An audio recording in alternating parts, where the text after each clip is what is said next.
But I think I got through a lot of the binder. Come in, Dennis. Hi, Dennis. Can you hear us? Hi, Yes, I everybody. can. Can you hear me? Show us the ocean. Everything's fine. Little foggy. You look like you're in tropics. I am.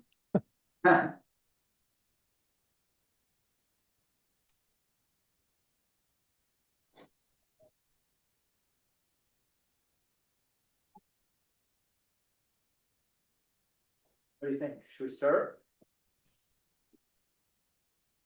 You ready? Wow, a lot of people didn't like it. Only have 5. Okay. This is how it's been. Yeah. This Sean, he said, did he say anything? I haven't heard anything from For Sean. Dana? I haven't heard anything from Dana. I should have sent text out the. Okay, I'm gonna call this meeting to order. Today is June 9th.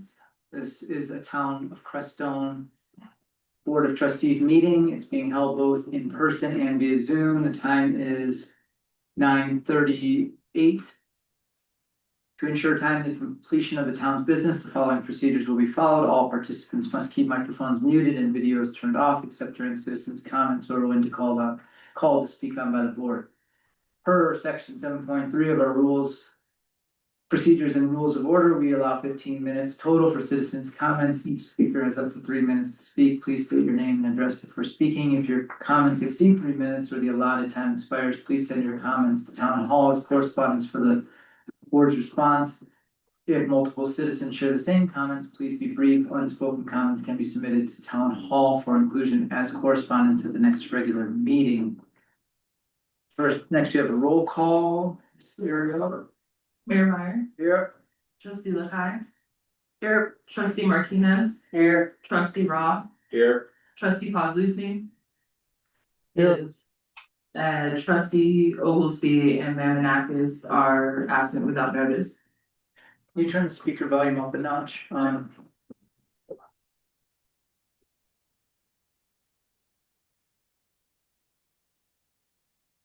Oh, sorry, not that speaker. I was talking about this one. Oh, this The Zoom speaker.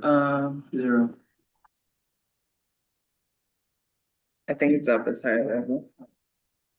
Dennis, can you check the sound real quick? Oh, yeah, you're coming in clear. Am I not? Your end, you're a little quiet, so. I wonder if it's my microphone here, if I just speak directly to the, Okay. let me do something here. How's that? Is it better? Yes. Okay. Next we have a vision statement. Lonnie, will you read our vision statement, please? oh my God. You can grab it.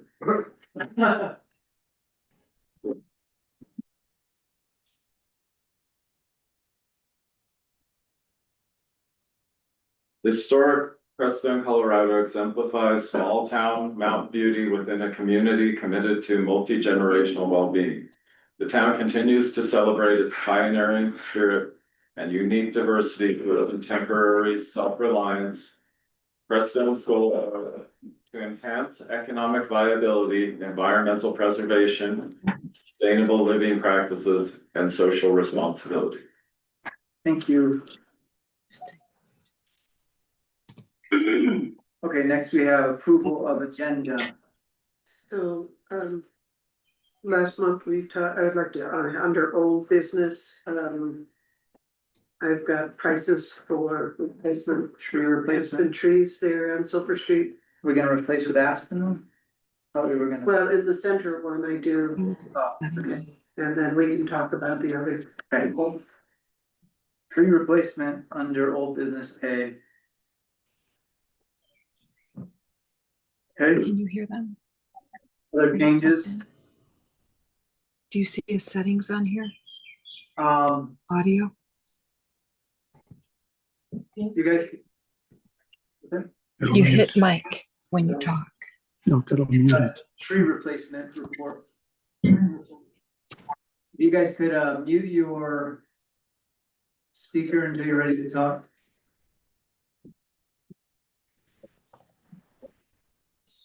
microphones Next, we have, the agenda, is there any other changes that we need to make? I have one thing, We can still. we have a report, or what is it, a due diligence thing under, let's see.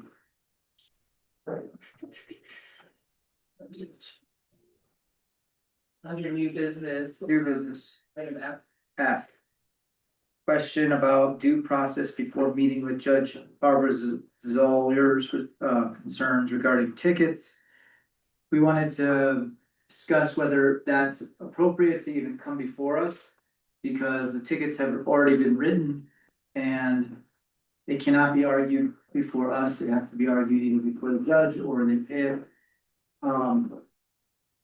So we cannot really to that, so if we want Nathan to come in here and propose, say something to us, that's okay, but otherwise, he can't really influence us or make any kind of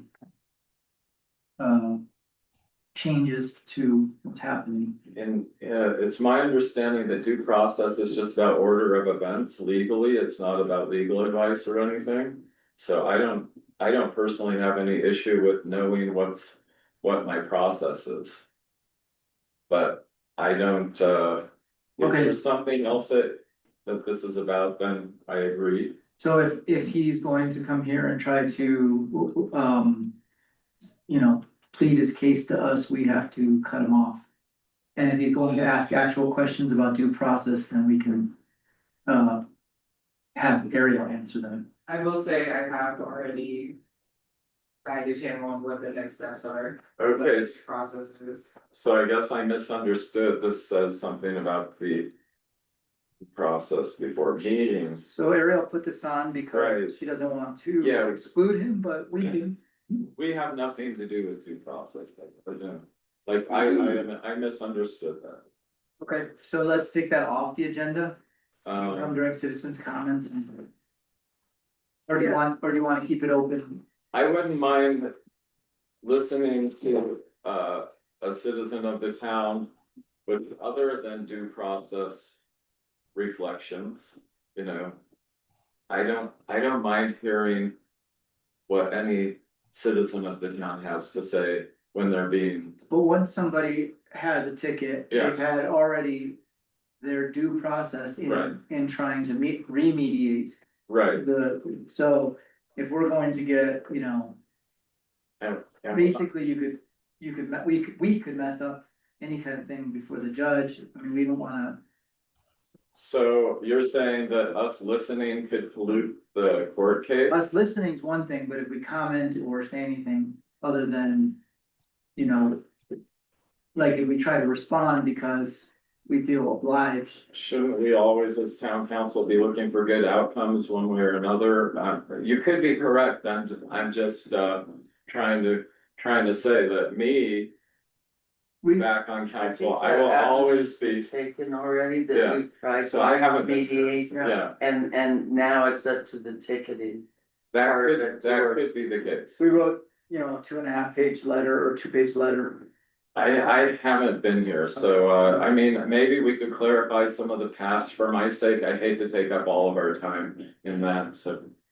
So I think what we could do is to have this, if there's any questions regarding due process, we can even right now, you know, state that we as the board cannot make any judgments or determinations about the situation. It's, you have to tell it to the judge. Right, If there's questions about due process, we could refer him to the clerk for any additional information he might need. And that he is welcome to citizens' comments either at the beginning or at the end of the meeting. Come and say what he wants to say, but as a board, we can't make any kind of decisions or right, remediation. obviously, we can't make any decisions. But we can hear what he wants to say, I agree, you Yeah, know, or- but that would be under citizens' comments and we can't take any action. Mayor Pro Tem, did you wanna say something?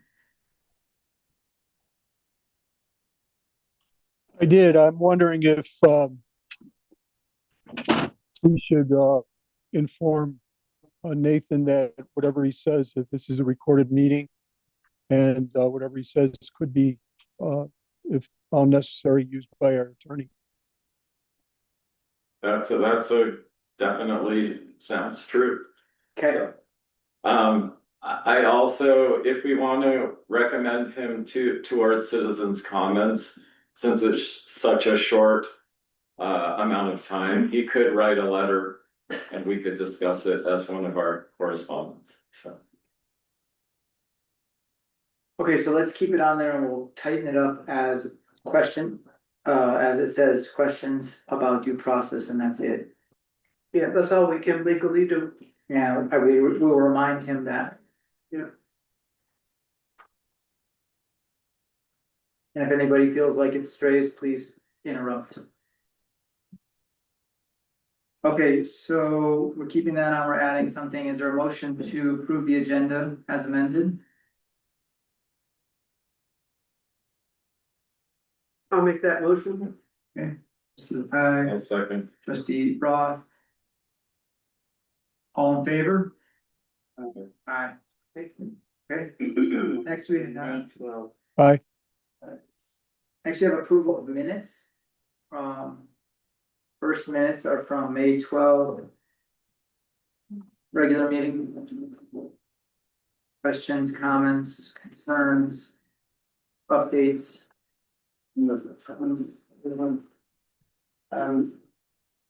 The trustee can. Yeah, I saw that too. There's, yeah, I don't think he was on the board then. He wasn't. Did I accidentally put trustee? Yeah.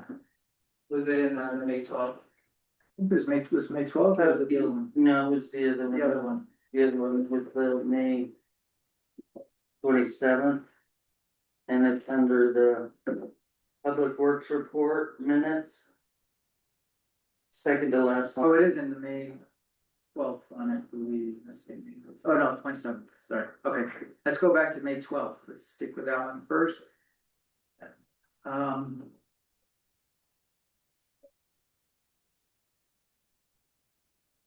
Any changes, comments?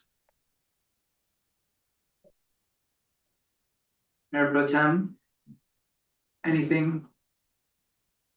I move that we approve the minutes from May 12th as presented. No, Is there a second? I second. Okay, I'll second. oh. Give a lag time. Trustee Roth got it. All in favor? Aye. Aye. Aye. And aye. Okay. So now moving on to May 12th meeting, May 27th meeting. It was a special meeting. There was that one thing with Kenny on Public Works. At the bottom says Mayor Kenny seconds, or Trustee Kenny seconded.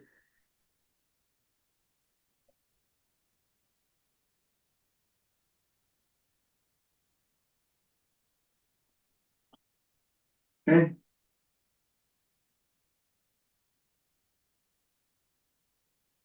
Anything else? I sort of had a question about the special liquor license proposal. That was just confusing to me. The August 23rd and October 31st. The latter two dates are not tied to existing town events and may be tied to the Saturday market. And Yes, The so October 31st is the Halloween deal. she took those off. So if you look on in our packet, there's only 3 days that she has, not those 2 days. Those were being talked about, but then removed. Okay. Thank you. Okay.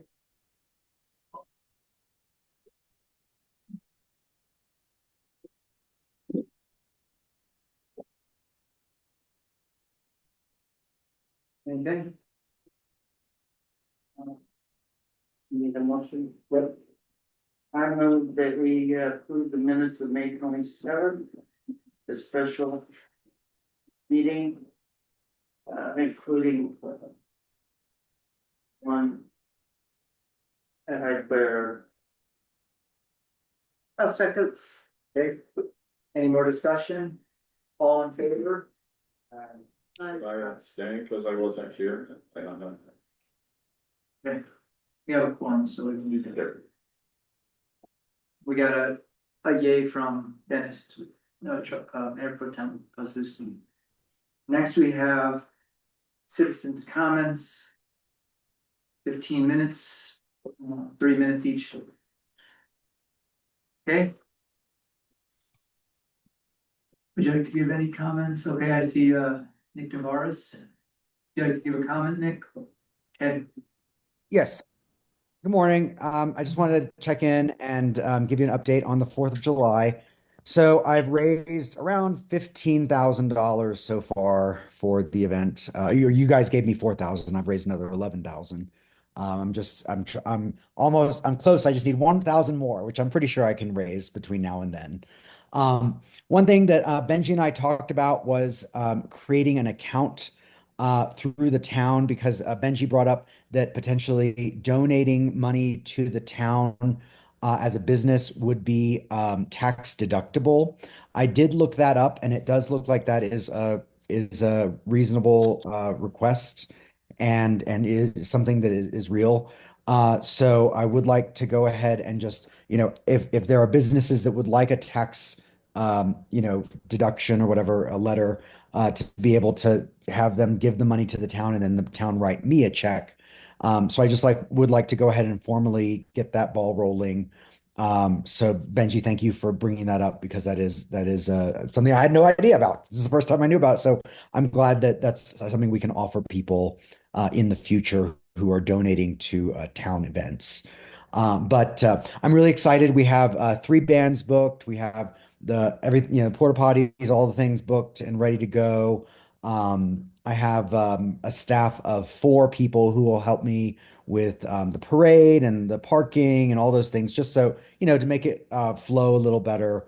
I feel like it's important that I pay people something so that they can, show up all day on these holidays. The one thing I did want to ask is that remind the town that I do need a liaison during the event, so that if there's some sort of issue with power or issue with, trash collection, because once again, remember that I actually have a sponsor this year who's going to bring a dumpster, but I'm not personally going to be picking up trash. So if, I could coordinate with the maintenance guys to facilitate that. But I do need some contact from the town on site during the event that I can communicate with easily if there is an emergency. So it's just one little bug I wanted to put in your ear. But otherwise, everything's going great. You should see flyers up around town by now. My final flyers will be up in the next couple of weeks, and that's it. So Great. I thank just you say guys. that we put July 4th on Public Works report at the end, so we can bring that up. So yeah, we'll discuss it with Public Works. Okay. All right. Thanks. Have a good day. Thank you, appreciate it. Okay. Thank you. So, The only other thing is on the treasury you're welcome. report, Bye-bye. talk about that 501(c)(3) thing, whatever it is. I don't think it's 501(c)(3), but some tax deductible thing. Yeah, I haven't had a chance to talk to you. So let's put it on there just so we can.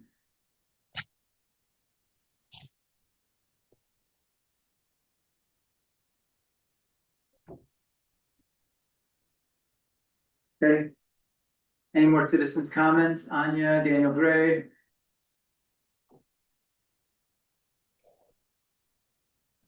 Okay, No, thank you.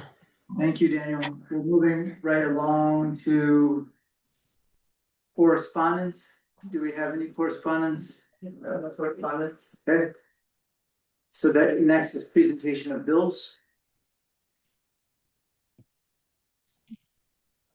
Did you put those in our binder? I put it in the binder. I also have the hard copy. I'll give those microphones. And then. There, Yes. I went Yes. through the bills, and Okay. I have two questions, or maybe one comment, one question. The $47 from that San Luis Valley Hazard uh, committee, I think is the Yeah. best way to describe them, is back in there. Has there been any other information or research done about that invoice? We did some research in the office about it, and it is a legitimate business. It's essentially just asking us to opt in to like have use of the hazmat. So we put it back in the binder essentially, thinking that maybe it's something that we should think about as a group, just because we have used hazmat in the past, especially with the bed bug situation at the 3 box last year. So we decided we're gonna go. Do you have any other information other than the invoice that the board and myself, the rest of us can look at? I agree with you that there are services that we might need in the future. But I would like to have, if there's anything that they offer, and I've looked online, it seems like they are more of a committee through Colorado Department of Public Health and Environment in their area is the San Luis Valley. So if there's anything more that we can get from them, or that you have from them, I would appreciate it. I don't have that now, but we could put together like a report on this for you guys. And then have it for the next meeting. I say that, I would look myself, and I looked online, and I just couldn't find anything directly from them. it sounds like it's just a shared cost between the various, communities, and it's something that us being 189 Right. people, we just paid $47 towards. I mean, we're in it. For instance, Alamosa pays $2,300. I think it's more like a subscription a little bit, and I think it's something that we should contribute to. It's not a huge expense. That's the $47. Right. I think we got involved with that. It's like part of a whole area way of funding this, of helping this, and it's a good thing for us. If we should ever have a hazmat things within the town, it's nice to know we can call on them. So for $47, I think we should go ahead and do that. Yes, I have one more comment, and it's not about, I agree to go ahead with that. But the other is the bill from the company that has done our rewrite of the codified code. Did we get anything in hard copy on what had been redone or added? Yes, we received the inserts of the changed pages. We have 5 copies in the office of the new code with the edits made in there as well. And we also received a digital copy that will be uploaded to the website. Is it possible, would it be too much trouble to send me those copies, or the rest of the board as well? Yeah, absolutely. are they gonna be inserted into our code?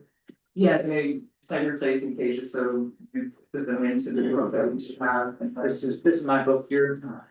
So I haven't done. Okay, well, I mean, yeah, you didn't have it, but. And then as far as. Wouldn't it cost, You wrote us. Go ahead. I think I would like, I think we should review them before we insert them and approve them. They've already. The only reason is because the last rewrite from the attorney, or the one of the rewrites from the attorney didn't come out quite like we wanted it. And I just want to make sure that all those bases are covered. Well, I think they're already in and you just, we'll just have to review it and then if you find mistakes, then we'll go back and have them redo it. But they already inserted them. So you'll send those, do you have a digital copy of it too? Yeah, I'll send it to everyone. Okay.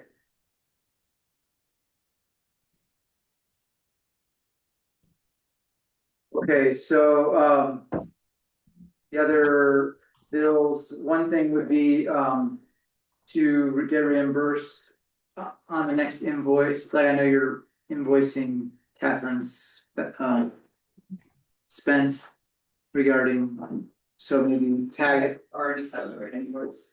Okay, did you add this on or no? No, I did not.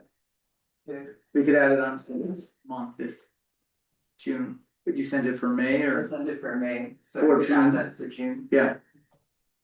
Okay.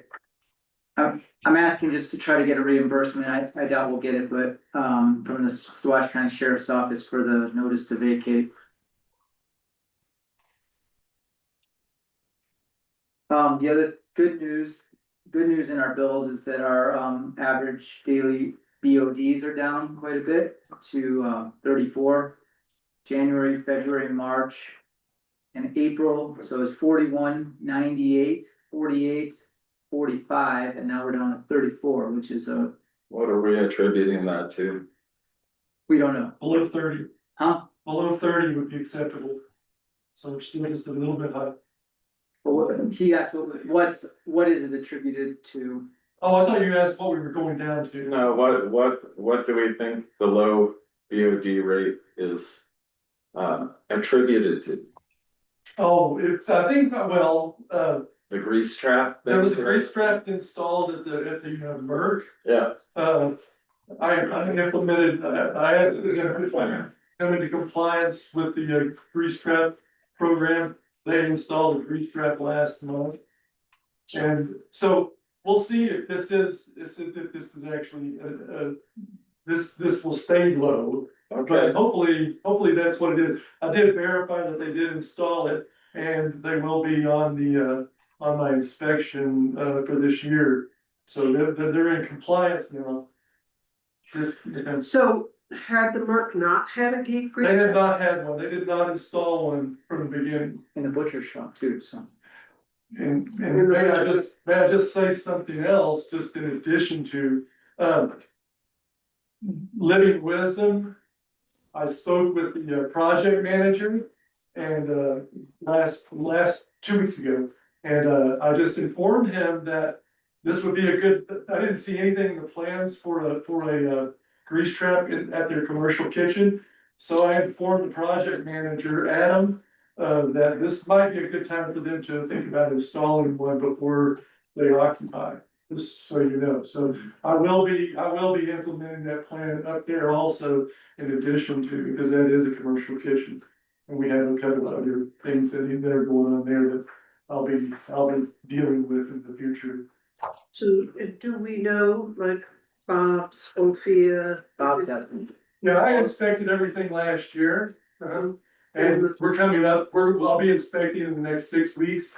I'll have a list and I'll go and I'll make sure everybody has, so the requirements are that everybody, all the commercial establishments have a record of maintenance.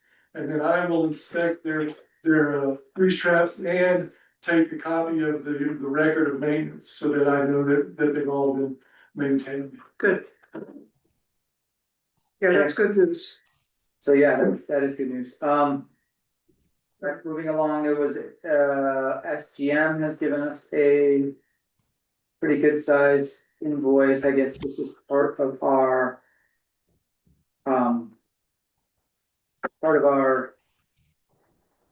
cemetery, is that right? Part of our cemetery, expansion plan, $4,075, so. Quite a bit of, I think we said it was gonna be, what was the total, it was like 12 or something? It was 11. 11. Okay. So this is part of that. Sorry, SGM is what again? They're our engineer, and they're taking our cemetery. Creating a plan for us. That's the payment for that, Just to get up to speed. and then Pinnacle is our, employment insurance. Yes, no one's negative, because we have credit. Oh, great, thank you. And look, that is negative, okay, and Civic Plus, oh, that's municipal court. So I would entertain a motion to pay the bills. Nothing too much out of the ordinary. I move that we pay the bills. Second, Second that. okay, any more discussion? All in favor? Aye. Okay, motion's approved to pay the bills. Aye.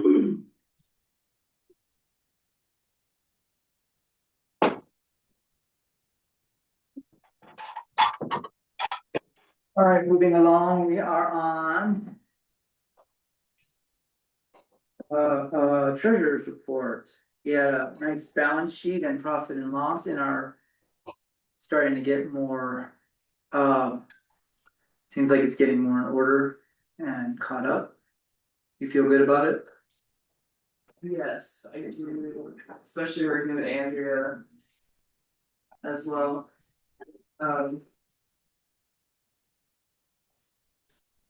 Sorry, trying to get everything together. Aside from that profit and loss report. Water sewer billing for May went out on time, it was successfully processed. The mayor brought to my attention that we were not billing appropriately our commercial businesses to, based on the EQR. So we did some research into that and found the appropriate EQRs for all the businesses in town. And applied that to this, to these last bills that went out. I apologize, they weren't on the previous bills, I did not know about EQR at all. We have a plan for the future to reassess the EQR for our commercial businesses in town, because I don't believe that it was. It's appropriate to our current businesses. Right now, I believe some of the EQR should be higher, like the charter school now having the greenhouse installed and, that other, the pre-lab building, so we're going to put a form together, have them assess their EQR, double check it on our end. And then have Public Works Director, Brett Vandenberg, check into those as well, so we can make sure the year going forward, we have the appropriate. Rate in place for that.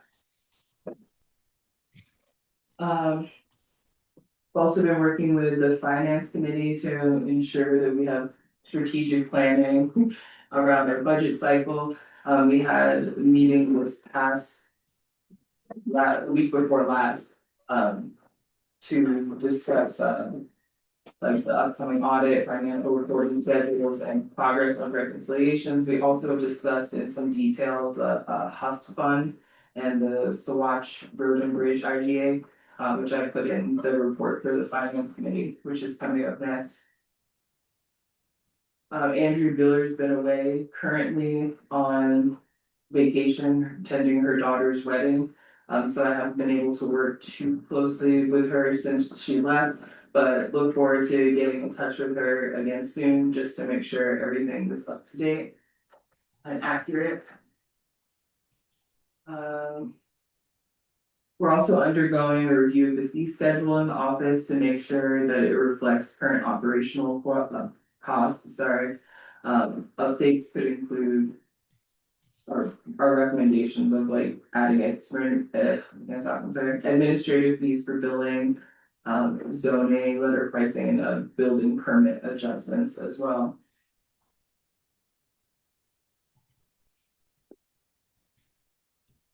Another update from the treasury office is that we gained access to the credit card and debit card processing. I've taken off automatic payments from our credit card, so we will receive an invoice that you will see in the presentation of bills to approve before we pay the credit card bill from now on. And I'll be inputting all the credit card information into QuickBooks as well, with receipts scanned. We created a whole new financial policy and credit card policy in the office. And I won't bore you with all the details unless you would like those specifics, but it involves checking in and checking out the credit cards, bringing receipts that day, filling out POs, and then otherwise you can use your own money and be reimbursed, or you can fill out forms to get petty cash funds. And then we'll be reconciling the books in the office for the drawers, weekly, and doing deposits weekly as well. Thank you for that. That's a big step. And then that's really all for my treasurer's report, and if you have any questions, I'm happy to answer. Mayor Pro Tem, you have a question? I have a question, Ariel. I do. Have the invoicing been sent out for the fire hydrant fees? No, that will be sent out in July.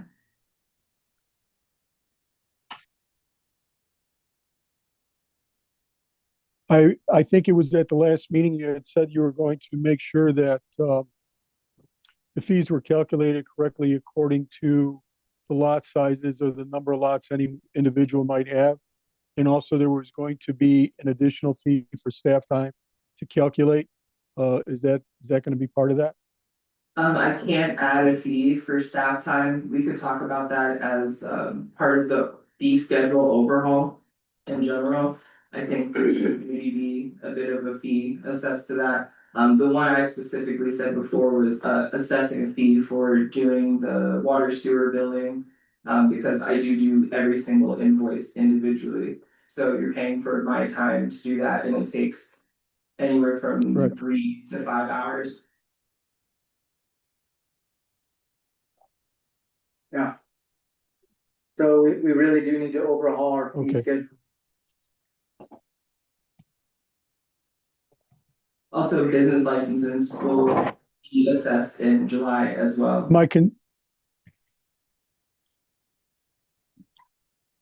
Go ahead. My concern with the additional fee is that since we don't have, my concern about the additional fee for staff time being tacked onto the water or sewer bills or the hydrant bills is because we don't have the same status that we had with the water as the enterprise, that we wouldn't be able to do that. So maybe we should check with Seth. I think that sounds great, and I did ask Seth if we were able to put administrative fees on the water sewer billing. He said he would look into it. I haven't received an answer yet, but I did send him an invoice from the past that had showed that we were assessing a 50-cent fee on every invoice.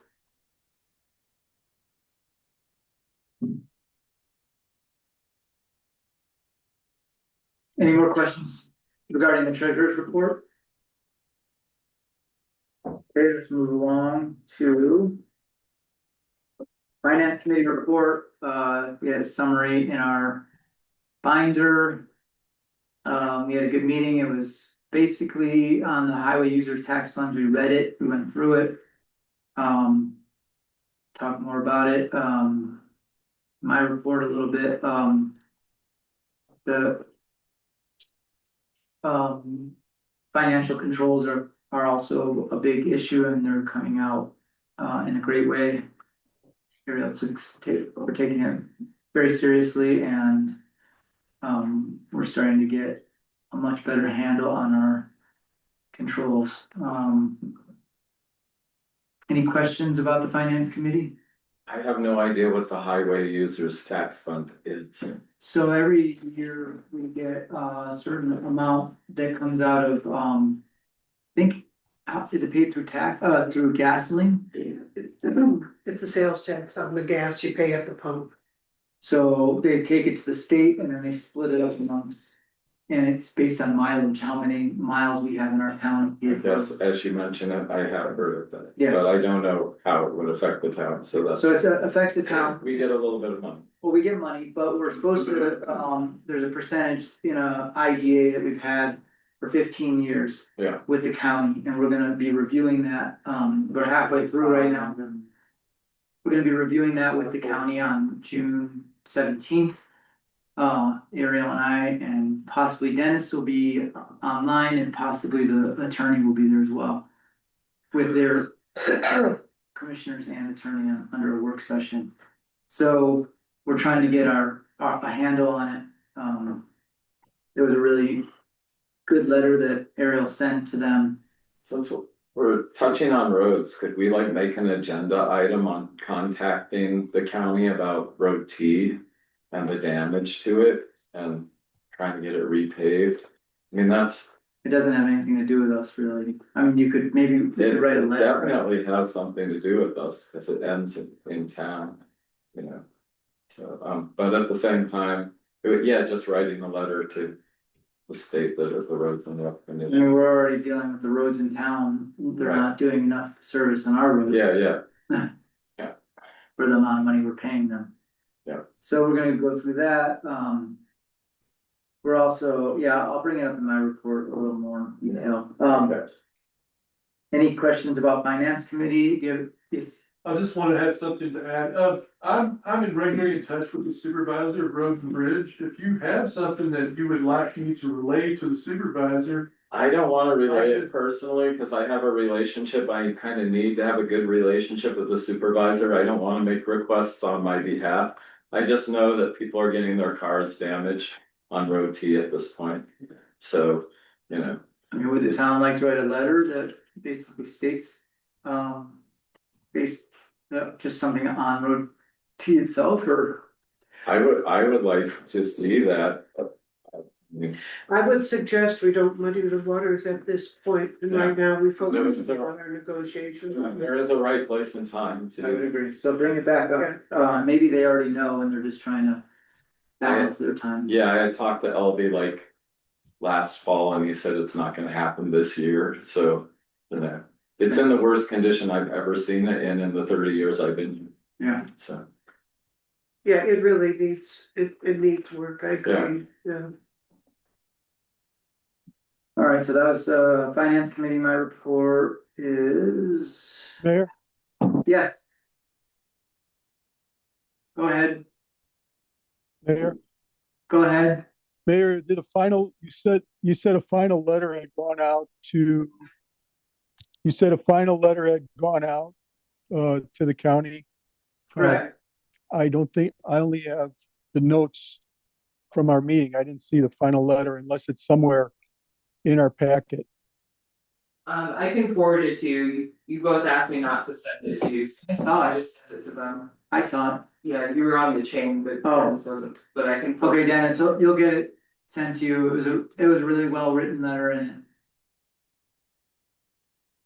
I know that we had maybe talked about reviewing it, but, or did we not? We didn't. No, No, you you, didn't want to review it, but I should just send it. okay. So you'll get that in your inbox.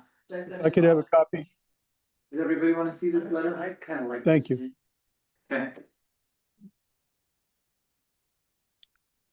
I think everyone should see it. Also, I don't think, if there's been a problem out on T Road as it comes into town that's been there for quite a while, I don't think it's muddy in the waters to tell the county to get out there and get it fixed. Well, it's not that we could tell the county, we can request it, make a request, but I just feel like we're focusing so much on this HUF fund thing. I'm sure they know, I'm sure people have complained. I could almost bet that they're just, I don't think our letter is gonna make that much of a difference in their planning. But we will make a difference when it comes to the HUF funds because we're not getting what we need, so we need to, that's kind of crucial. Right. I just feel Okay. like let's get through that first and maybe bring it up on either July or August. All right. Cause they might be on it today, who knows? I don't think so. I doubt it. Okay. My report for June 9th, as usual, I'd like to give a deep and sincere thank you to everyone in our staff for keeping our town running and in good working order while we are in between meetings. As the days go on, your work is becoming even more, ever more important and critical in the face of all we're dealing with. Every month, I give much extra thanks to someone that has fully taken the reins of this town.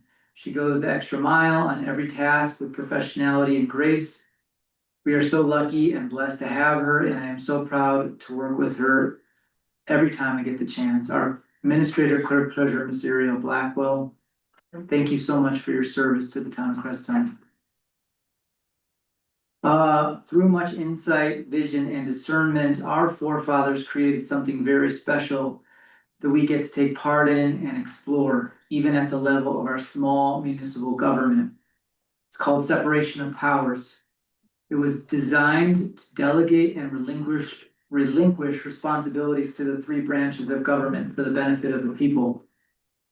You, as the board, are the legislative body. Your main responsibility is to read, review, rewrite, update our town legislation in the form of ordinances, resolutions, mandates, contracts, code, and budgets, etc. We sometimes get the opportunity to take part in a quasi-judicial hearing in which we get to make unbiased decisions similar to a judge. Quasi-judicial decisions have their own set of rules. The mayor becomes a slight crossover or bridge into the executive branch, but the clerk admin is fully our executive branch. The responsibilities are to execute the orders, mandates, and directives of the Board of Trustees. The clerk admin gets help from the mayor, attorney, advisors, and staff to make it more efficient to fulfill these responsibilities. The executive branch issues permits and tickets along with a wide range of executive duties. The judicial branch is the key to the whole system. It's designed to manifest full checks and balances in our government. It has the power to override the other two branches. Once issues are sent to the judicial branch, it's where the buck stops and there's no turning back. We are a court of record, which means our judge must be an attorney. This judge has more expanded options for sentences than a non-court of record. All of our legislation gets put to the test when it comes to the judicial branch. All tickets get scrutinized when brought before the judge. I'm bringing this up as part of an ongoing campaign in 2025 to come back to the simplicity of our governance. Checks and balances and a separation of powers are the foundation of our responsibility. We should all contemplate and study the three branches of government and how they resonate through our municipal government.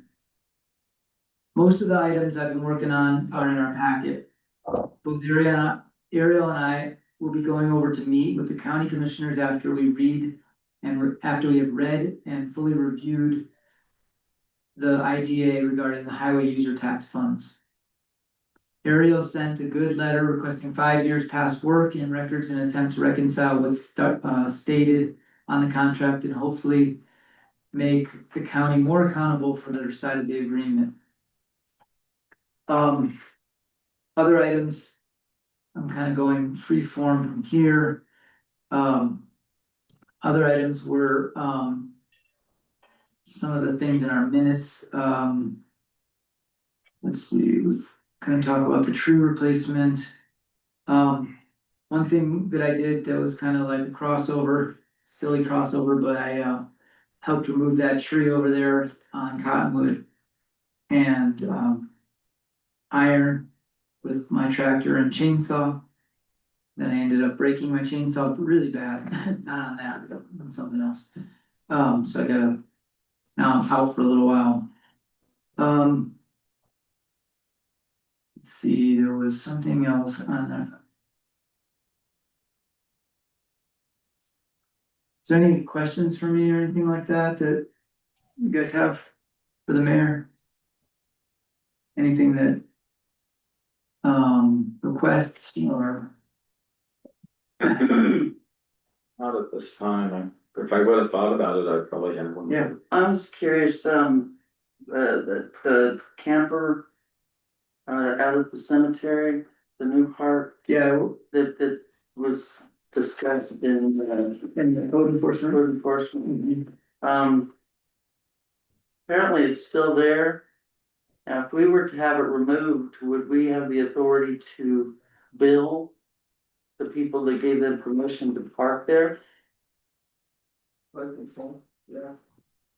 We could take it from or invoice them.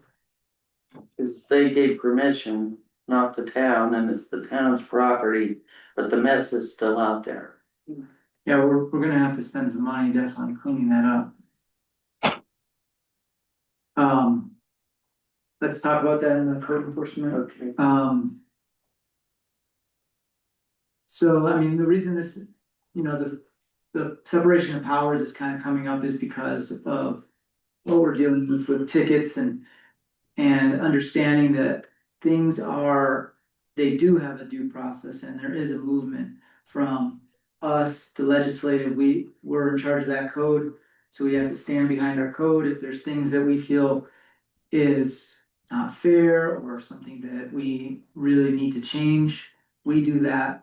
And then that gets correlated over to the executive branch, which issues the citations through the clerk and through the code enforcement. And then once those tickets are written, we have to just stand behind our code and allow the judge to decide whether it lines up or not. So it's really important that we don't take the backward step towards, trying to resolve issues after they've already in due process. They are following a specific order. Okay, in that case, I do have some commentary. I realize I came in a little late on this process. So I am backpedaling, but it's not necessarily that I mean to enforce my backpedaling. I need to reach a greater understanding of what happened. And I think, to my mind, our people are our priority. We wouldn't exist except to facilitate the people's well-being, just as in our vision statement. Right, so it's sort of like where one freedom overrides other people's freedoms. I'm a huge fan of checks and balances, and I believe I agree with everything you stated. Okay. So I'm just trying to also gather context. So did you it's receive the important. letter that was written to the particular people and all that? Cause that would be a really good way to sort of. I don't believe I have that letter. So you should get the letter and you'll see every ordinance. And I don't necessarily believe anyone. Like, I've seen the town misstate things and I've seen the people misstate things. So I'm not in disagreement with anyone. I don't believe or disbelieve anyone at this point on the matter. That's fine. I would just read the letter. I just wanted to mention about due process. We have a set of ordinances with the town that we, decided this is the rules we want to live under. Yeah, And, the way it so often works is, let's say somebody wants to maybe be exempt from a rule for a couple of weeks or for some situation, whatever. As a citizen, you have the ability to come to the town and say, this is what I got going on. Is it possible I could do this for maybe this period of time or whatever? And the town has been always very happy to work with people or something, whatever the issue might be. We try to work with it and make it be reasonable. Where you start getting into problems is that people just decide they're gonna do things that are in violation of the ordinance. And neighbors complain about whatever it is and a situation develops. And a person gets a ticket for whatever it is. And then you can't come to the town and say, hey, can I get permission to do this? It's like, that ship has sailed, it has to go to court. And so this is where, we've always been really willing to work with people as much as we can within reasonable limits. But this is where when we have seen more and more, if something's going against the codes, and people complain about it, then it's like, okay, that's at the point of having to take action. And this is, in a certain sense, neither here nor there, but, whether it all happened this way, but I would say most people in the town, I think approaching from a really honest perspective is good. Most people will probably do a violation and then see if anybody notices. And I just want to state it honestly, because it's like, I think most people are not gonna come to the town, and I actually think, like, typically the town would maybe warn the individual, and then if we have to enforce our rules, we will enforce our rules. Yeah, so you'll get that letter. That's the Yeah, and way, that's how it's been, is, you know. Yeah. Yeah. With somebody like you end up, like you say, you get a warning and then you might say, oh, hey, I'll change what I'm doing, or maybe I can get permission, or you try to work it. When it goes to a point where those avenues have been used up and it's going to the court, then there's nothing more that we can. I pretty much. Go ahead, Mayor Pro Tem. Mayor, I see us slowly stepping into a category that maybe we shouldn't get any more detail about this situation. What I would suggest is that the clerk let Trustee Lonnie see the file so he can read it, not leaving her office, of course. He can read the whole thing from top to bottom and see what's all the steps that have been gone through. Right, okay. That would be helpful. Yes. I guess I was just trying to stay, we are stepping into a new territory outside of the philosophic, I would say, so let's try to understand that, you know, the separation of powers are really there, you know, there is a due process, and I feel like, you know, the more we bring attention to it, the more we will understand the steps of due process. And I feel like we're already understanding that quite, you know. I think that thoroughly. was really helpful, Benjamin. I think this was helpful. Good. Was the other thing I was gonna say, one thing about that is, for instance, like, property values and things like that, so if, like, you know, something happens up in the hills, and nobody sees it, and people get away with it for years and years and Yeah. years, but if the same thing happens down in an area that is close, say even right across the street from you or something like that, that somehow affects, you know, customers coming in or property values, there's gonna be a quicker line of. Property values, making sure the sewers work right, everything like that, making sure no one's polluting things. I'm. Right, so those are the things that are. Those are very governmental. Right, they're very governmental, and they're also more relative to location as opposed to, you know, even though everybody should be treated exactly equal, when it comes to more people seeing something or influencing more people, then it becomes more of an issue. Things in people's faces are a bigger problem. Yeah, so, you know, you know, if there's blight in a certain place, then, some places are gonna have a quicker complaint system. It's just the way it goes. I agree with those general statements. So, okay, so, the only other thing on my report is, following up with the BLM. I still wanna try to set up a meeting with the Bureau of Land Management regarding the, road access. I don't know how I think, Trustee Ogilvy was working on that, but I don't know where that's at. But I'm gonna maybe pass it on to the clerk to just put out a contact for them so that they can come to our thing. And we had talked about the US Fish and Wildlife as far as the dust mitigation. Did you? That was my project. That was your I did send a letter. Great, thank you so much for doing that. So following up on that, and then this grant, Ariel wrote a letter, did that get sent already to Randy regarding the, grant for town hall remodel? No, she wants it to come from you, so Okay. you just have to send it, you just have to email it. So there's a letter template in my inbox that I need to cut and paste and then sign. And it's basically stating why we're extending the town hall, what is it called, town hall? The structural. Structural grant. We'll see if they take it, it was kind of debatable whether we wanted to continue with that grant, but we thought to buy more time, so we'll give it a try. And see if they take it, if not, then maybe we'll just close it out and say we're done with it. But either way, the idea is that we didn't want it to disturb our already, tight space as far as, had them having to move into another space in order to work if they're under the ground, just the whole disturbance that happens when construction starts to happen. That was one of the reasons. The other reason is that we're not ready for another project.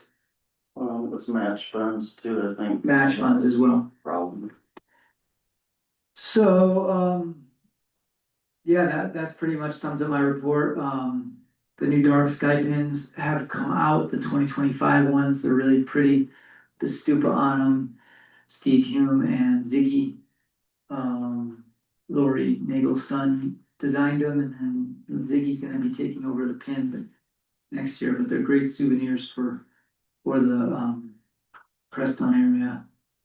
So, any other questions? Where are they gonna be sold? You can buy them directly from Steve right now, Steve Hume. I think if you buy a lot of them, you can get them at wholesale. If you buy, just one, and there's a price he has. But we sell them over at the Cloud as well, at the Cloud Station.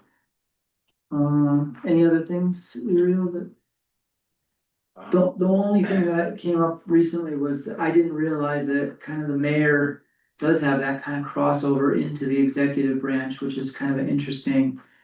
Because I don't really bring up motions and you guys are sort of the true legislative branch, and then it moves towards the center, and then that's where it kind of crosses into the clerks. There's like a crossover that happens. So I have, Ariel and I do meet a lot, which is, like I said, really a wonderful thing because it gives me the opportunity to sort of answer questions that come from you guys and how we, think of things as far as legislation as well as, moving towards enforcement and various things like that. So it is kind of a bridge between the two worlds, two different, that separation of power. So, I'm gonna take that more seriously because I just did realize, that in this study. So, I only have one more yeah, quick statement, Yeah. is those dark skies. Buttons, are they buttons? pins, Pins, I sold a lot of them, you Mhm. might offer them up to local businesses. totally, It would be nice if someone would contact me, cause trying to figure out okay. when something's tell- finished and contact them, it's sort of a mystery to me what's happening and who's doing it. Right Yeah. now. Other shops might also, the Yeah. art gallery might like them. Okay, I will. Yeah.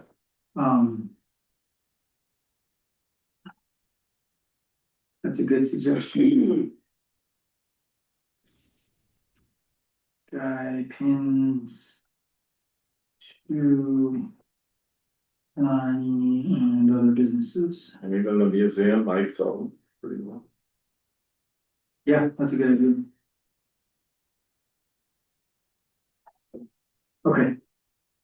Anything else, Mayor Pro Tem Pazlusny, we talked about, having a little report from you as well. I don't know if you have anything to report. Not right now. I have other questions to come up later on that might be considered part of that, but no, Okay. not right now. Okay, thank you, and looks like you're in a very pretty place, you can tell by the background. Happy for you. We're all a little jealous, thank you. If you want to report on the fishing conditions, I can do that outside.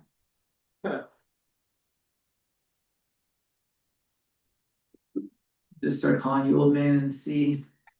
That's fine. I get along with that.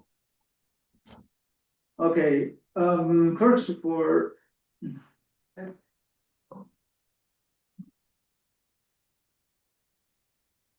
Does this button actually turn the mic on? It does. It's been off the whole time. Should I leave it off? I like having it. They've asked me to use it.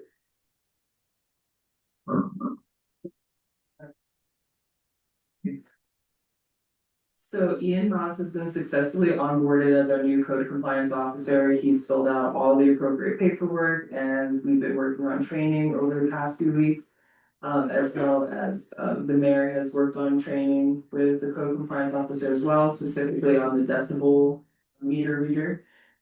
He's proving to be a really great fit in the office. He's smart, organized, efficient, and receptive to guidance. We've initiated a process of issuing verbal and written warnings, before he ever writes a ticket. The only way he'll write a ticket without those warnings is if it's like a very serious offense, but if it affects health and safety, essentially.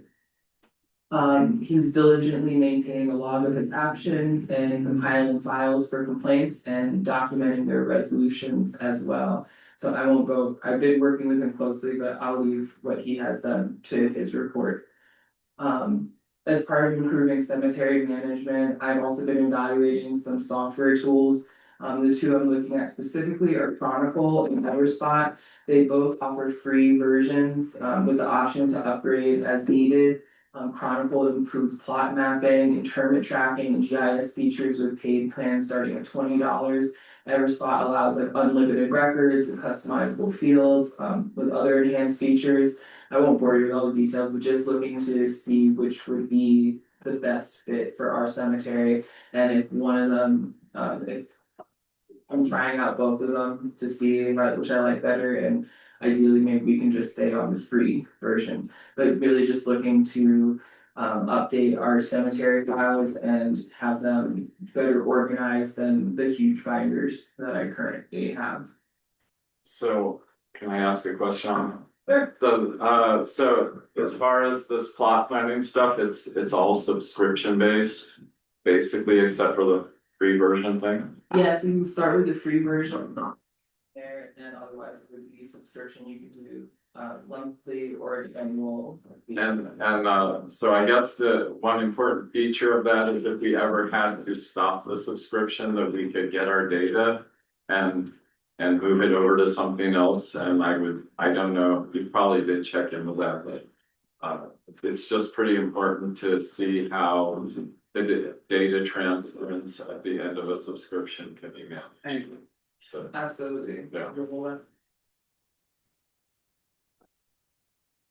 I'm sorry, I would like to put a note for that.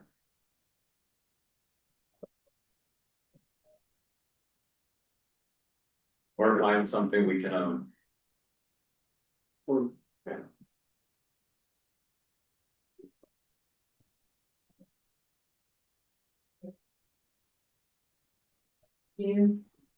The Saturday market has been seeing a significant rise in participation in energy. I just want to say that Chelsea Braden has done a really wonderful job of coordinating the vendors at our office as well.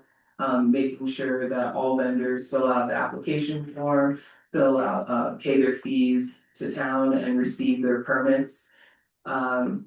We've already sold 46 permits this year, and that's at least double what we what we sold in the previous year.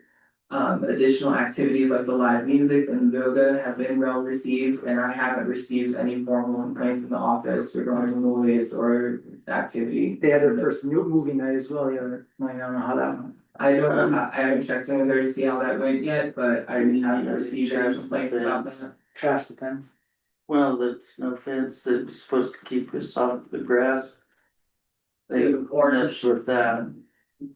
Well, I'll have to check in, I'll check in with her and the public works director about that, I just haven't seen. Yeah, but the Saturday people, they were totally cool with the boundaries set. Where they could walk and not walk, and they totally understood when I talked to them. They were very open about it and. respectful of it. Work continues on streamlining internal and operations in our office. We're still working on retention and filing. We're also working on creating new policies for vacation, sick time, paid time off. And getting back into having staff meetings at least bi-weekly on Tuesday. Anyone's welcome to attend, but if there are more than 2 trustees, I just need to know so I can notice it. But What time do we say tomorrow? we said 4 p.m. on Tuesday. I gotta talk to you about that. Okay, we can always look at that, and we really need to do some trainings like sexual harassment, some other SERSA trainings, and then as we're working on creating these policies for the office, I want to have a book of policies that we can review during our staff meeting as well, and then Maybe even anyone can look at it anytime. part of like a handbook or something for new employees. Yeah. Well, I'll at least have the binder available for new employees to read through and And maybe a sign. maybe sign on, yes. Last month I attended Camp Resilience in Salida, where we talked a lot about resilience and infrastructure in communities, especially smaller communities. I have some projects and ideas around that, but I'm still gathering all of my data, information, and plans and bring them together. But one thing I did want to work on was a seed campaign for town to try and slow people down and get them stopping at the stop signs. And just kind of have it be more of a grassroots campaign where we just work on marketing and maybe some signs and not anything too elaborate or out of budget for that matter. Has the painting of the signs gone, or the painting of the road gone anywhere at this point? We've talked about the painting of the roads a lot in conjunction with the IGA. That's something that the county is supposed to be maintaining for us, and so I believe it's something we're gonna ask. Being way more effective than the signs actually. Actually. But Yeah, just no something- problem, I just need to keep, Well, it is in our public works report as well. yeah, just watched over town council, long string of years, I've watched things get lost and. So bringing them back up is just, Yeah, and I also think that I'm hoping that with that campaign that Ariel will talk to Allison McClure about possibly getting a sales tax grant for that campaign for this year. I think it's due in August, so Yeah, Because then we could- a cycle. yeah, then we could have a little extra money to put towards it. Let's see. Let's get that. Matt Hudson at SGM, our town engineer, has agreed to serve as our designated floodplain administrator. His rate is currently 178 per hour for this. This would fill an essential role for permitting and compliancing with our FEMA regulations. We talked about this a bit in the Public Works Committee. And possibly transferring this fee to the builder themselves instead of having town pay for the SGM rate there. I think the first thing is to get a protocol when somebody applies, whether they're in the floodplain or not, so we should have some kind of thing where we know when that would apply and when it wouldn't. Yes, trustee Pazuzu.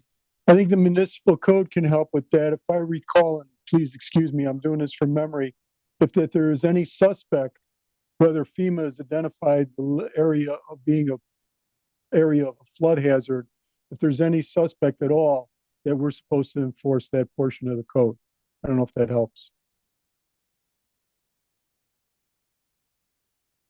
Okay, Yeah. but the issue comes when we bring up like, somebody says, well, we think, you need to go through a floodplain analysis or something like that, and then, they say, well, I'm not in the floodplain, and then there's an argument. If we have some sort of, maybe a little more protocol, whether you measure from the center of the floodplain or something like that, and then measure out, and then you can say, you're definitely in it or you're definitely not in it. But maybe it doesn't. So we don't have actual maps for. We have a pretty general map. Yeah. Go ahead. It would be up to their whoever is designing their project to be able to tell our engineer that they are or are not, at their expense, of course, not ours. But I agree, there should be some benchmark where we can definitely say yes or no. I don't think we have that yet. Right. Right. You have any more to say about that? Yeah, I just dealt a little with floodplains. My father was, single wide mobile home is in 2 different floodplains. And we had to insure it, so having good maps is really where we gotta end up, so that we don't have to have the question. Blood Right. insurance, expensive too. Not to mention the floodplain off the, It's hard to have, off in the alluvial. it's hard to have the authority without having the map. Right. Well, flood mitigation is something that we're gonna be dealing with for the next 100 years, I guarantee. Way beyond what our lives. We're past due right now. We are past due. So it's something maybe we could, I mean, as we get through our grants, I don't think, Ariel says that they're not holding up other grants, but looking at a flood mitigation grant would be a real, benefits this town for another year and, another time. Can't FEMA be brought in to make maps like that? They have, Yeah. we have a basic grant one, right? Yeah. But it's not super, it's really just for insurance companies. But how to actually mitigate it and how to, like next step movement towards protection is another whole thing. It's a little. I know that when we did phase 1 and phase 2, there's supposed to be a phase 3 that wasn't even designed, that is supposed to be where water goes after it's flowed down, I think we do good for a hick town. And yeah, we just or pulled on frontier town. Yeah, Okay, keep going, sorry. No, you're good. I wanted to bring up Proposition 123 again. We had talked about it a little bit in the past in terms of like an LPC grant, a local planning capacity grant. And we weren't quite sure if we were or not opted into Prop 123. I spoke with some of the people in charge of this project, and we are opted in as the town of Crestone. Under this opt-in program, we are required to provide at least 1 affordable housing credit annually. I talked to them about Living Wisdom being considered as a affordable housing option for that credit, and unfortunately, it cannot be because we entered into a building permit with them, or they had applied before this year. So it cannot be considered that. Now, with that being said, I did coordinate with Saguache County to share one of their credits, so that we can remain opted in. They're building a 24-unit affordable housing, and they're allowed to share, they get 24 credits for that, and they're allowed to share with whoever they want, so they're giving us one of their credits. Nice. One of the other things that was really interesting that I talked about with the Prop 123 people is that if the town passes a resolution this year affirming our commitment to processing building permits within 90 days, we would be eligible for a $50,000 grant to spend at our discretion. It can be spent on anything at all. They pretty much said it's just a free $50,000 to use however we want, no match or anything. So we just have to say that we would be willing to process building permits within 90 days. Since we've already processed our building permits within that time frame, excluding the PUD, which took much more time, I think you're easily positioned to meet that requirement. I will draft a resolution for that and bring it forward to you and see how you feel about that and to have further discussion, but just wanted to bring it to your attention that will be coming from me soon. Speaking of, and this might be more of a treasury thing, but did you talk to the attorney about, possibly using how we use our, what is it? Capital improvements? Capital improvement fund from taxpayer money towards like upgrading our. I did talk to him about that, and he said that he would be willing to advise on that on a case by case basis. He said some of the things we said, he wasn't sure if they would be covered under capital improvement, like the pump, for example. But he said things like the roads could possibly be, but he would want to see like a proposal beforehand, so then he could advise if that's appropriate or not. Okay. Security cameras will be installed in town hall soon. We have signs for them as well, so people know they'll be on camera. I just completed the CERSA renewal for 2026, so we will maintain comprehensive liability and property coverage. I also applied for a scholarship to the Clerks Academy this year, but it was not approved because they had given me a scholarship last year. I'm still waiting to hear back from CERSA about scholarship information, but I also talked to CML and they are not giving out scholarships this year.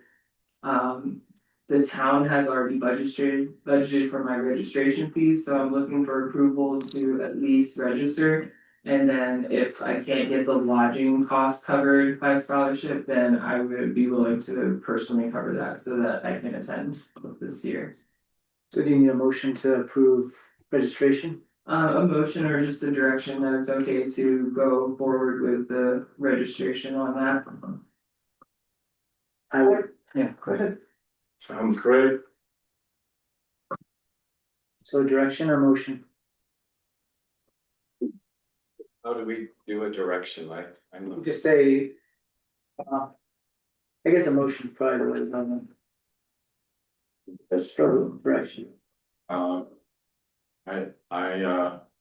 need a little help on how to Formulate it. form the motion. Well, she wants to go to this Regis University First Academy, so Yeah, is that in Denver? in Fort Collins. But we're talking about some financial conditions as well, so I don't know, maybe someone else could do this motion. Okay. So what? It sounds like. A motion to approve Ariel. But so there's two different conditions, it sounds like. One is somebody would pay for it and one is that you would pay for it yourself. And I think that's No, we would register. it's just for registration. So I would make a motion that you register for this clerk's training at Regis University, is that correct? It's See the that Colorado Municipal Clerks Association Clerks Institute. Oh, So you could just say, make a motion to approve our liable to register for Clerks Institute. That's what I'm making a motion. So moved. I'm- Is there a second? A second. Okay. Any discussion? All in favor? Aye. Okay. And then for actually attending that class, you said you're continuing to pursue scholarship options, or does that seem like it's not likely? I think CERSA might give me a scholarship and that could help offset the cost of the lodging and travel. But if they can't, then I would figure that out. Cause I think that the town being investing in our staff and in our clerk, it all comes back as her doing a fabulous job. The more knowledge she has, the better off the town is. That's a serious program. And so I'm just wondering where we are financially that we can assist with that, cause I think she's a great investment. So I agree, I also agree with fiscal responsibility, so I'm not sure where we are. You guys have done the budget, I'm gonna trust you on Well, the main thing is that we do have to redo the budget, and if, say we got this $50,000 grant, from her action, actually going through the process of this, one thing, we can use that money for things, and we just have to put it in the 25 supplemental budget. I wanted to wait, but I think there should be some discussion on what we needed, what we're needing as far as like matching grants for other things, if we're getting $50,000. Exactly. I think it should be a discussion. Oh, yeah, I'm not saying that we should use that money, I'm just Yeah. saying that and investing in her training is I think foundational. it sounds like a conversation that needs some context, but generally I agree. I think trustee Pastu's needs raising his hand too, Yes, go ahead. or I misunderstood. Trustee Pazuzian, do you have something to say? Pardon me? Did you have something you wanted to say, or did you? I have a question. Did we do anything with the traffic study for the proposed stop sign? It's in our report. We haven't gone further on completing the traffic study yet. I'm not sure if Public Works Director Brent wants to have a formalized one done. But I reminded him this past weekend that we don't need a formalized one, that any one of us can sit next to the stop sign and just make a log, and that would be considered a traffic study. So if I have to sit out there for 5 hours, I'll happily do that so that we have the traffic study completed, so that we can get the stop signs. Is it 5 Ariel, hours? I don't think that would be your responsibility. It'd probably be more Public Works, maybe, Code enforcement. or code enforcement. I can chime in on that. Okay, go ahead. Chime away. Okay, oh yeah, so on June 4th, I met with the Squash County Road and Bridge Supervisor regarding the stop sign installations and crosswalk markings. So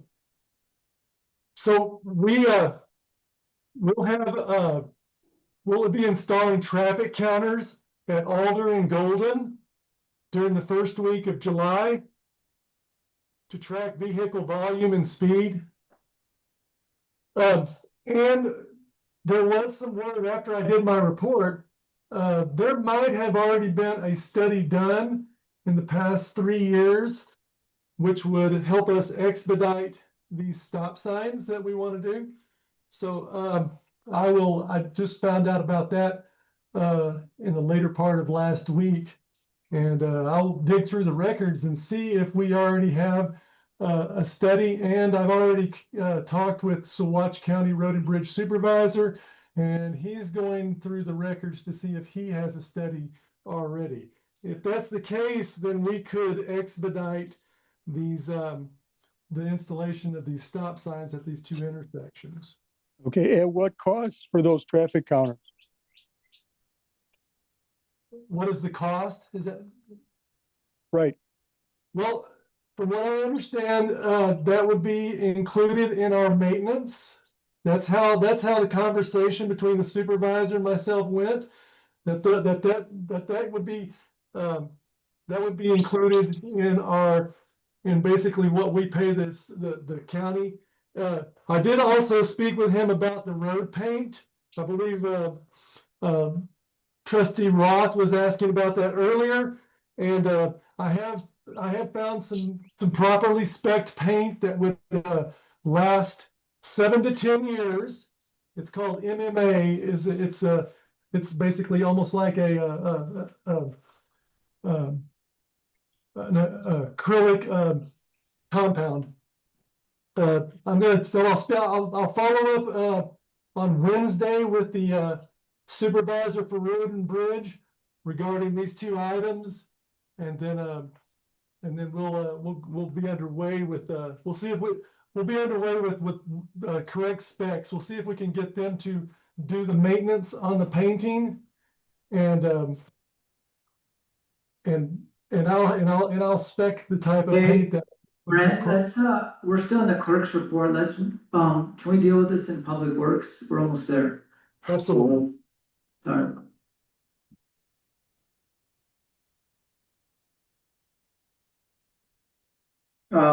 Okay, let's finish up the clerk's report.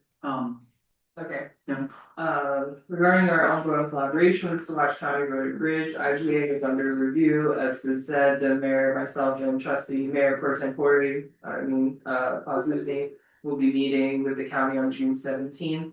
I've asked them for an itemized list of the projects and invoices for the past 5 years.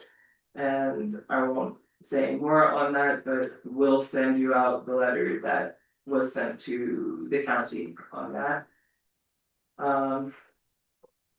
And really, I think that's it, so if there are any more questions, I'm happy to take them. Any questions for clerk?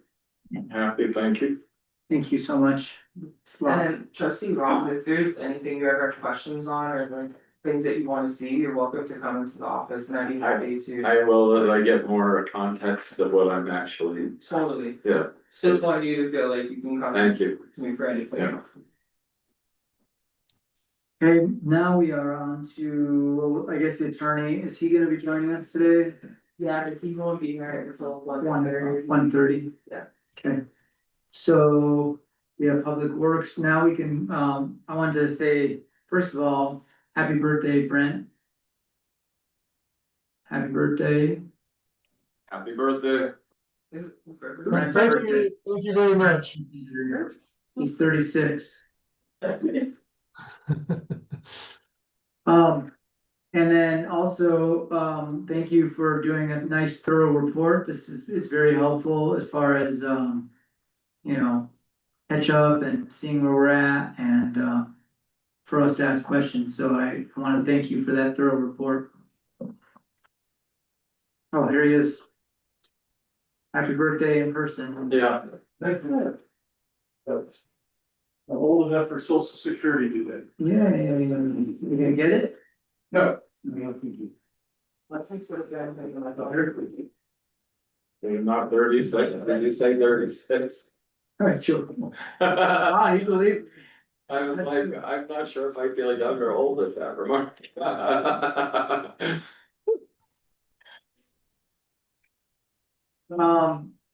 Okay, so everybody got a very thorough report and hopefully they've read it. You know, and we're gonna ask some questions. But let's go back to what you guys were just talking about and put it more into context for us. Okay, and then, yeah, so when I met with Elvie, last week, we had a nice talk about road paint and I expressed the concerns of that.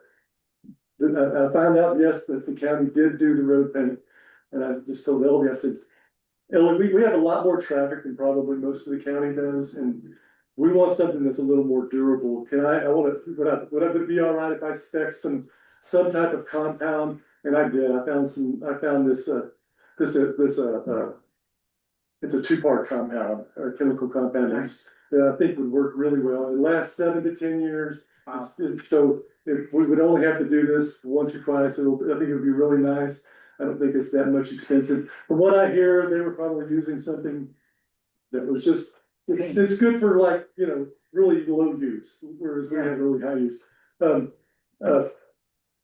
we started talking about,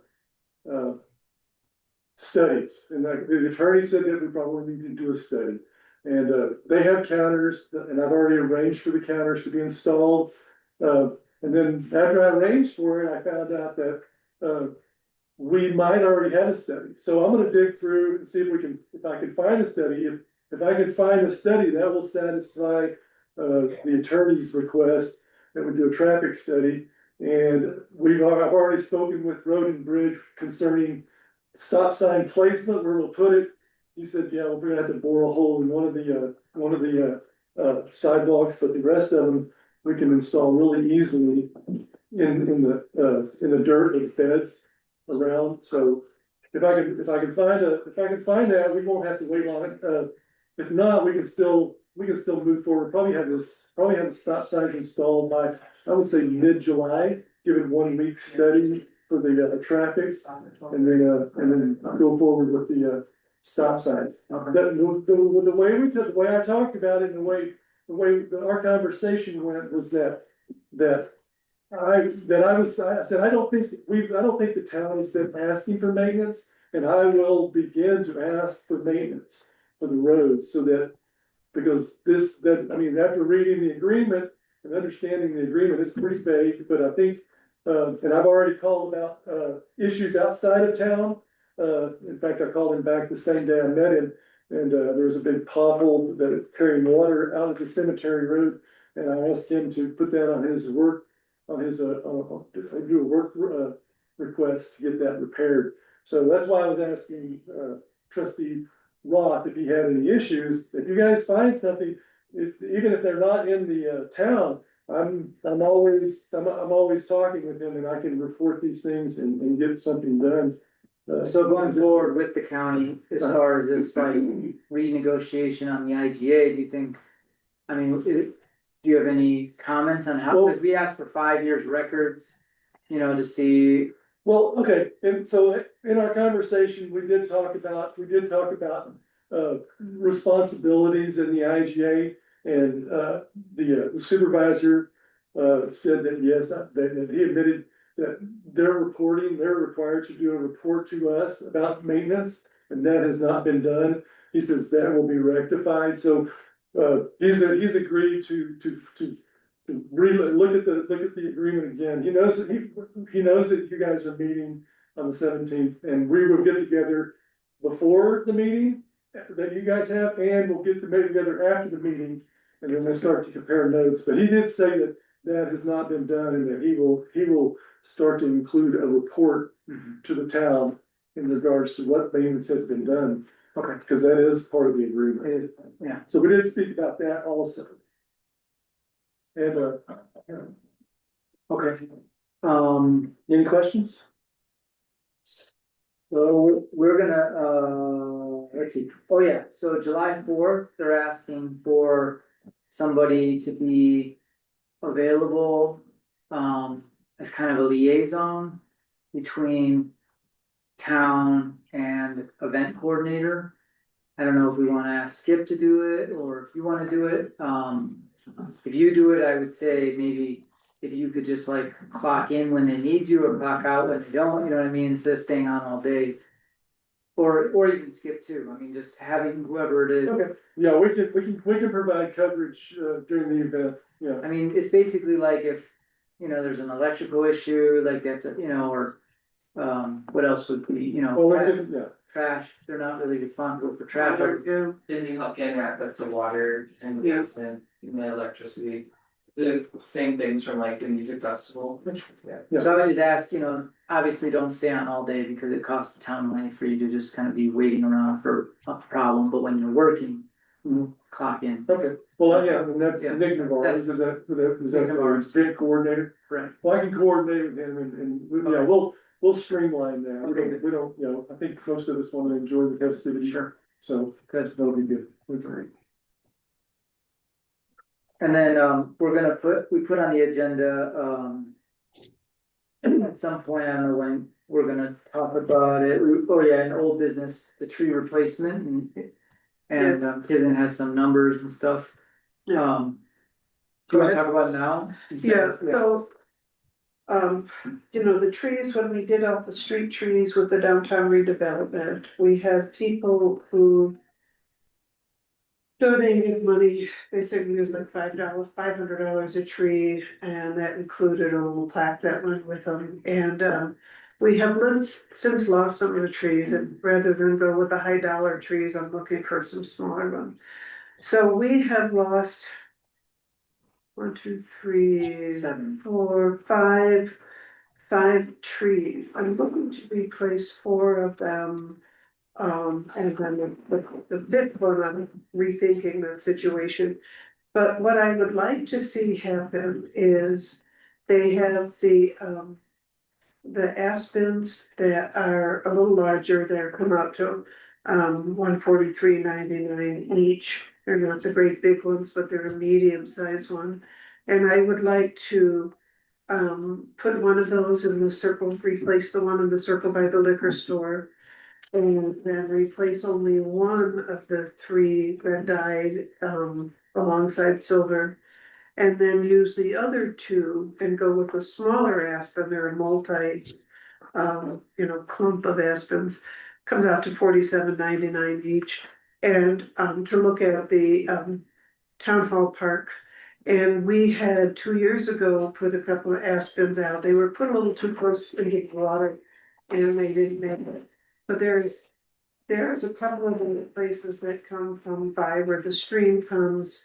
And we could go out and pick a couple of good spots for these, and put them, and that way they'd have plenty of water. Um, we're having to be aware that, cottonwoods are not necessarily the best park trees, and so as we replaced some different ones. But the aspens that are in there could be part of the natural, there's our natural tree in the area, so I'd like to put two smaller ones in. Kind of below where the pond outlet comes in, out where it comes out. So that would take care of 4 of the missing tree. If we went with those sizes, 2 of the smaller and 2 of the medium, and that comes out to, a little under 400, but then I'm looking at 8 bags of this peat soil, they come out $4.79 each. And with 8 of those, the total amount comes out to $422.28, so way under 500, we got a budget of 1,000. The 2 trees in the park, they would need to be fenced, and that still allows us to do one more tree, somewhere from the ones that were missing. I'd like to stay, I'd like to stay with the aspen just because the plaques all have the name of the person and who's donated and the fact that they're aspens. If we, and I think that the space in the circle by the liquor store, the reason I picked the aspen for that is because we have a big ponderosa and we have the flowering crab. And the aspen also has vertical, it's not gonna be putting out side branches into the other trees. It'll hold the space nicely without crowding out the 2 other trees. If that place gets enough water, where they're mulched, that's the key thing for these trees, they get mulched, they should do really well. We don't have to replace one down Silver, I thought it would be nice just for, not do 2 of them, that's too many. I mean, not do 3 of them actually, cause 3 of them are gone in there, but to just put only 1 in there, that could be. And there again, part of the reason I was looking for putting those trees and the aspens in there was to act as a screen in the post office parking lot. That's what my goal was, is to try to not have the parking lot be this big, this is what you see when you come up Silver Street, and then it's the parking lot sort of screen, so those tall vertical trees. It would be difficult to plant something else with the aspens that has any kind of a canopy, because they would, you know, crowd into the aspen trees. For the 5th tree that's missing, we could consider replacing the tree in front of the elephant cloud that didn't make it. And that's one thing I'm not sure if it has water to that. It does. It does, and so that's where I would like to talk with Benjamin, and we could not go with the $500 tree, but go with something that's more like 200, that could work in there. And so that would bring our bill up to probably closer to like 700, maybe 800, depending on what we get. But that's where I'd look at those trees. I mean, I have a really nice little maple that, I think maples grow really well here. I think the maples do well, and they're pretty. Yeah. And would you like to have that tree replaced in front of your store? We put it in, I love trees, so anything we can do to make it, I think it would look pretty in front of the store, and that's such a downtown location that has, and it would be good to have a nice tree there along your gas pumps. now that you got water and everything, you feel like you could baby these trees? Well, we still have a few steps to go. I mean, I've gotten water, but there's still repairs to be made. Right. Before before I would really feel confident with having some And that- having to baby some new plants, but we'll have that under control, Right. and then we can do that. And so I would talk to you because we need to make sure when we dig holes that the holes are plenty big. Because the trees not only have to fit, but they need to have some room to encourage the roots to travel. If the hole's too small, you encourage the roots to want to just wrap around and they don't thrive. A lot of times they die because of that. They need to have enough room to spread out. But if we did do the maple there, that corner is clear of the power lines. So all along Silver, we have the power lines, but where that tree is in front of it, you're clear of the power lines. And so that's where you can go with one that has a nice canopy. And that's where the maple, I think, would look really nice. That maple by Lonnie's is doing really well. And so it would be nice, part of the streetscape to have Lonnie's tree in color and this tree in color. So this is what I'm looking at, and I could probably take our little pickup truck and get them, have them loaded. So I'd be looking at probably at the max $800. This one thing I noticed, you mentioned fencing, and so fencing, we do not have, I've not purchased any fencing as of yet. I've priced it, but I have not purchased any as of yet. Looks like it's about $75 for. all of it. 200 feet, I think, was like about $150, I think, for 200 feet on Amazon. It's a big price difference. 6 foot. It was 5 foot, so I found a price, I spec 5 foot, that's what we have out here. So what do you talking about the fencing? Well, for probably for 100 feet, probably $75. And then I think we might have, But you can also reuse some of the fencing that. well, yeah, the T-posts, I mean, most of it, yeah, we just need to replace the fencing, the T-posts, I think I've got. Where the aspens are, those can be reused, and so they will be able to reuse all that fencing. I don't think we could look at the condition of them, some of them might have gotten damaged, but we should be pretty good on the fencing to reuse it.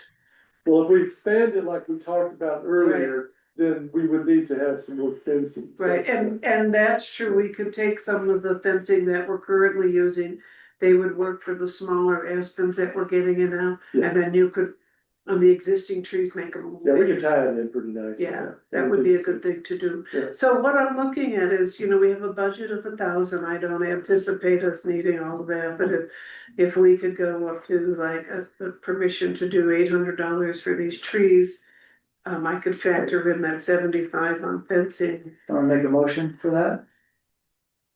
I move we do the trees and the fencing, There's, The amount not to exceed. not to exceed 800, Up maximum of 800, come in less, but let's have them wiggle room. yeah, not to exceed 800. Which much is the Second. I'll second. okay, any more discussion? I know, trustee Paslewski, Mayor Pro Tem Paslewski, do you have anything to say about that? No, I had a question about the fencing myself, but it looks like it's being covered. All right, then all in favor? I really am enjoying the trees coming along, Me too. and it makes the town look like less, the cottonwoods can really develop a haunted forest type look. So I appreciate the other trees. Good. We love trees. Yeah, and if you look in like Swatch, they spent a lot of effort early on putting in their trees. In certain parts of them. Certain. So I will get with you, Brent, about some of the prep, and then I'll try and make an arrangement for when I can bring these trees. It'll be more towards, it'll be like after the 24th of, because I'm gonna be going. 24th of what month? Probably, we'll talk with you about dates. Okay. And I have extra fencing too, so if you're really desperate for fencing, I'll just give you one of my rules. Well, what we can do is we can begin with removal of the dead trees, and so we'll start sorting through that, this week, actually, so. Okay, moving along, any other comments about or stuff from you that you wanna, your report was pretty thorough. I just wanted to add something that is just interesting. we talk about invasive species and mosquito control, I forgot to add in my report. We take 48 mice out of this basement here in the past 60 days, I think. And we use those bucket traps and work really well. I just wanted to say that Well, that this year's seemed gonna to be be very over. effective. This is gonna be the worst year because of the premium nuts, and then it starts to ease up a little bit after that. And another thing that I didn't add on my report is that my mandatory regulatory training, and I believe this has come up in the past while I was maybe on vacation. What had happened is I began the regulatory training and at the first of the year, if you haven't finished it, they make you start over. So I have started over with my mandatory regulatory training and will complete that as soon as possible. For the ORC, yes, that's mandatory training. And then from there. ORC, sorry. ORC, it's an operator responsible charge for the water department. And so, yeah, I'll be continuing that, and that will prep me for my exam. Okay. That's, interesting. I had one question. Item 8, what happened with Scott Swarty with the irrigation line damage? So as we were troubleshooting the irrigation line one day, Scott Swarty was putting up a fence at his beer garden. And so what happened, he dug down and he went through one of my lines and then he came up to me and he just told me, he said, "Hey, I went through one of your lines. I thought it was a derelict line," and obviously it didn't, because it filled this hole up. He poured concrete in there.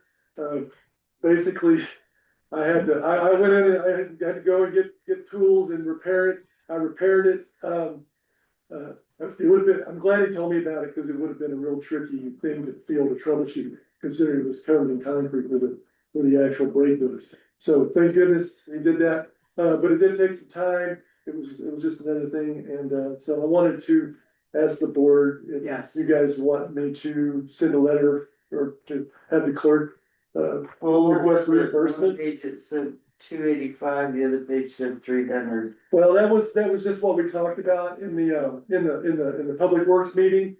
I narrowed it down a little bit and decided that we were just talking about, yeah, probably about 300.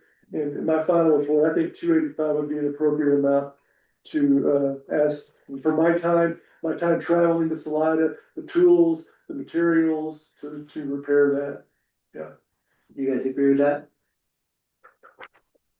That's Okay, yeah, we'll do that. fantastic. And then, the only other little thing I had was, are you continuing to, in 30 days, we were gonna do like a re-review on past credit card charges. Are you still gonna be getting receipts? Yes, yeah, in fact, I've got receipts to collect, from the Merck, I believe, and, I've called about a couple of them. And, so I'll hit everyone I can hit and try to get all of them. If not, do you want sort of like an affidavit of some sort, that basically says what he, what he couldn't, what? There was one in Alamosa that I called about, and, they said he paid at the pump, so we don't have access to that. So I know there's one, and then there's some charges that there's some charges that are, I think, subscriptions. It would be nice to see if we could go back a year, and if maybe last year we were charged those subscriptions, because I see two that they're not mine. I don't have anything to do with them. I don't know what they're about. So, and they're both online subscription kind of things. So I think they maybe get charged every month or every year.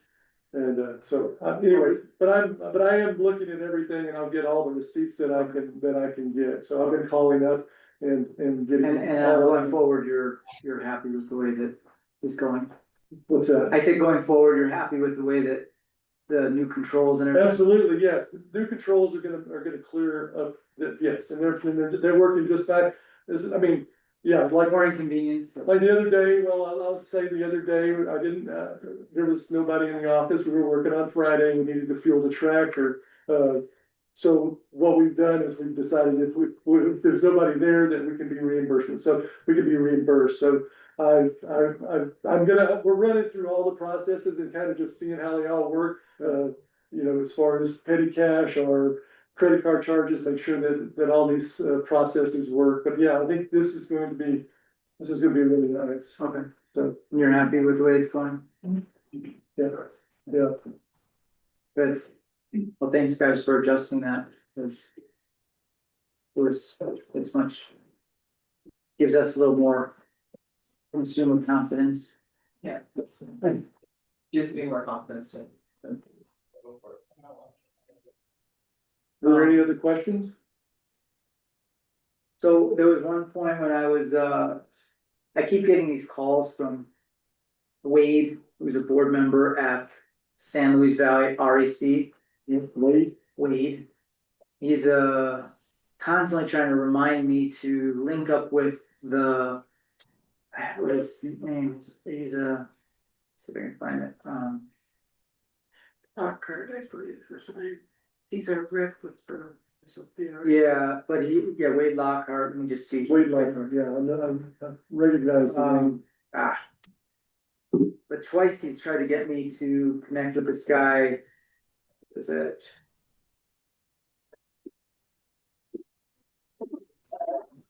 Where are we? I can't find that. Basically, it has to do with electricity and emergencies. And coordinating with this particular guy, he's like. It has to do with, you know, being in line with their, let's see if I can find it so I can really give you an update. So establishing emergency contact with SLBRC, Yeah. would that be what it would be about? Yeah. Well, yeah, if you can give me a Yeah. contact, I can certainly make that happen, because that is important. Yeah, he's talked to me twice. And just go REC and ask for the Crestone rep. Crestone rep, yeah.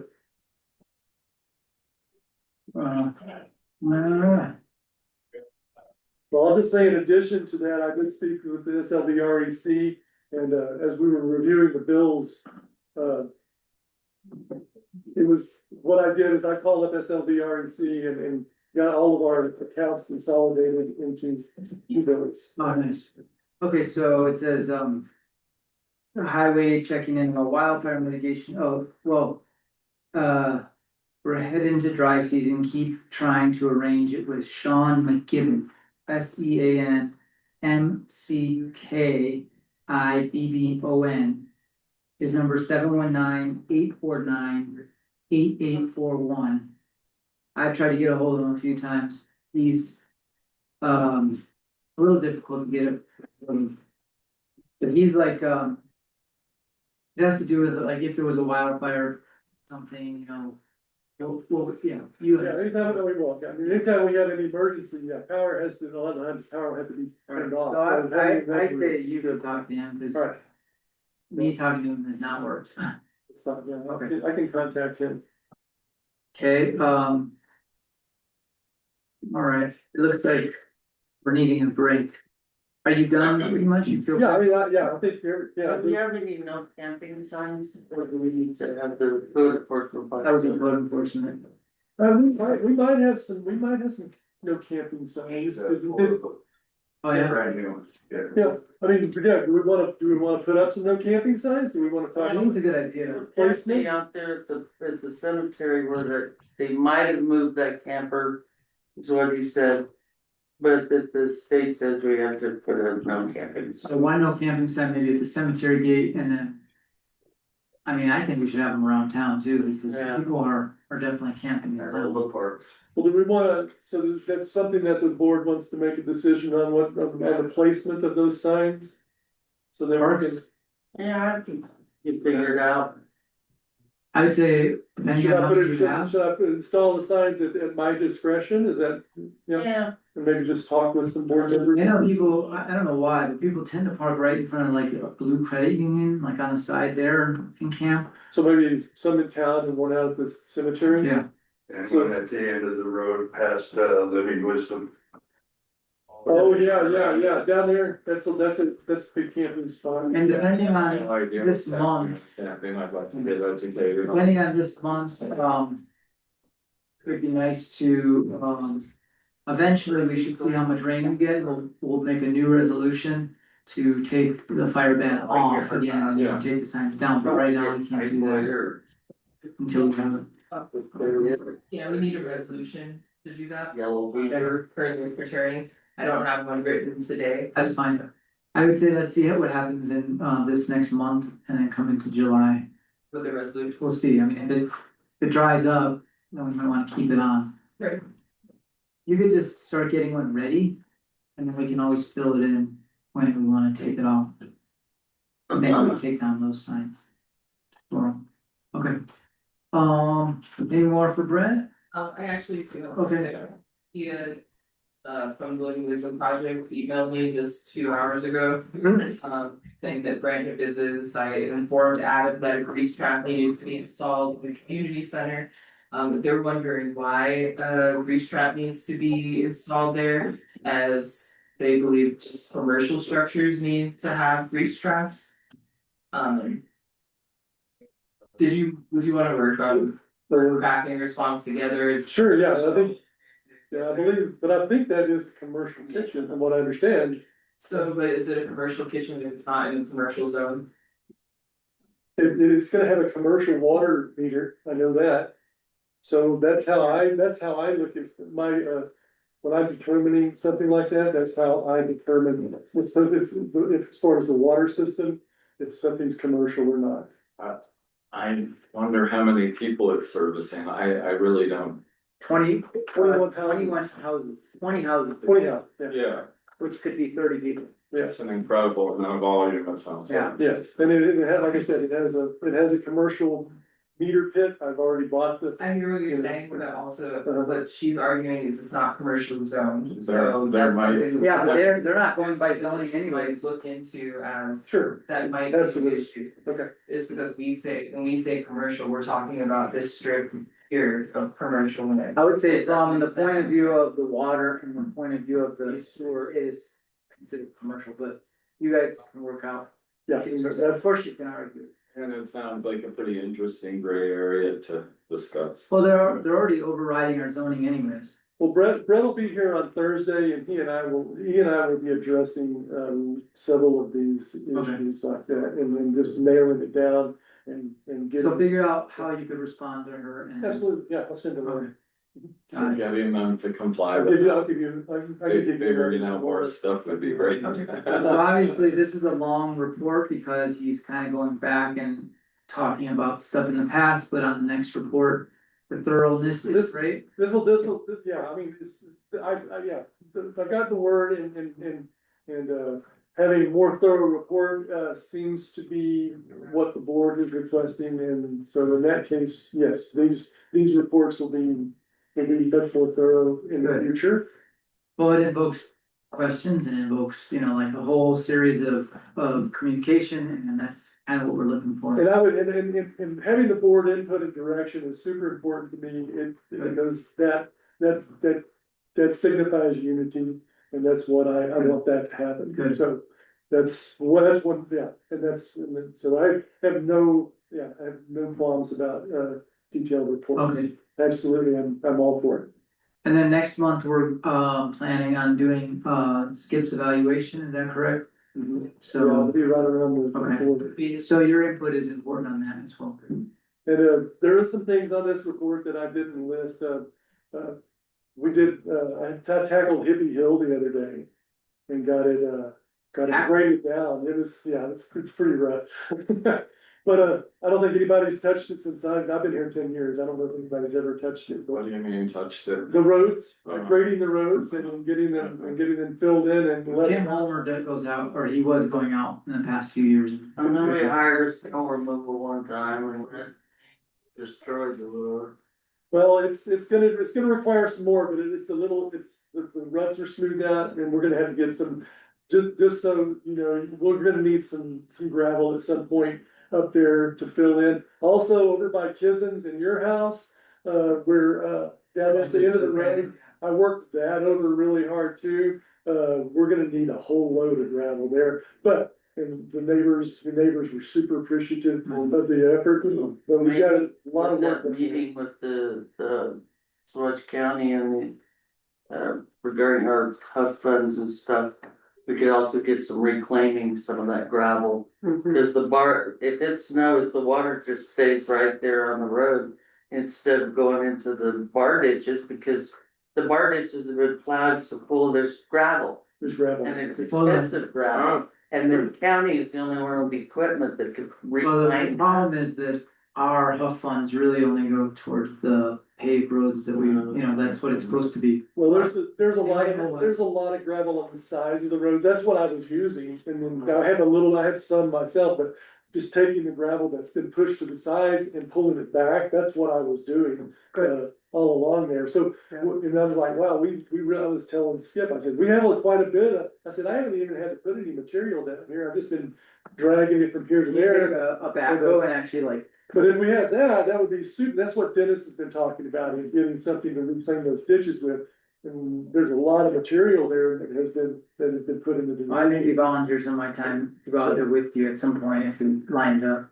Well, our little tractor can only do so much, and the larger tractor, I'll tell you, Doesn't have a backhoe. yeah, well, and I went and I started it the other day, and it's got some real issues, it's got, steering, the power steering is leaking out all over the place. It didn't have any steering at the moment, it does have some function, does start, but I wouldn't say it's a very safe tractor. It's pretty old, and that might be something we want to consider at some point as maybe a replacement for that, and something that would be more substantial. Well, I know that I some worked other that places way. now are doing like 0 interest loans on tractors.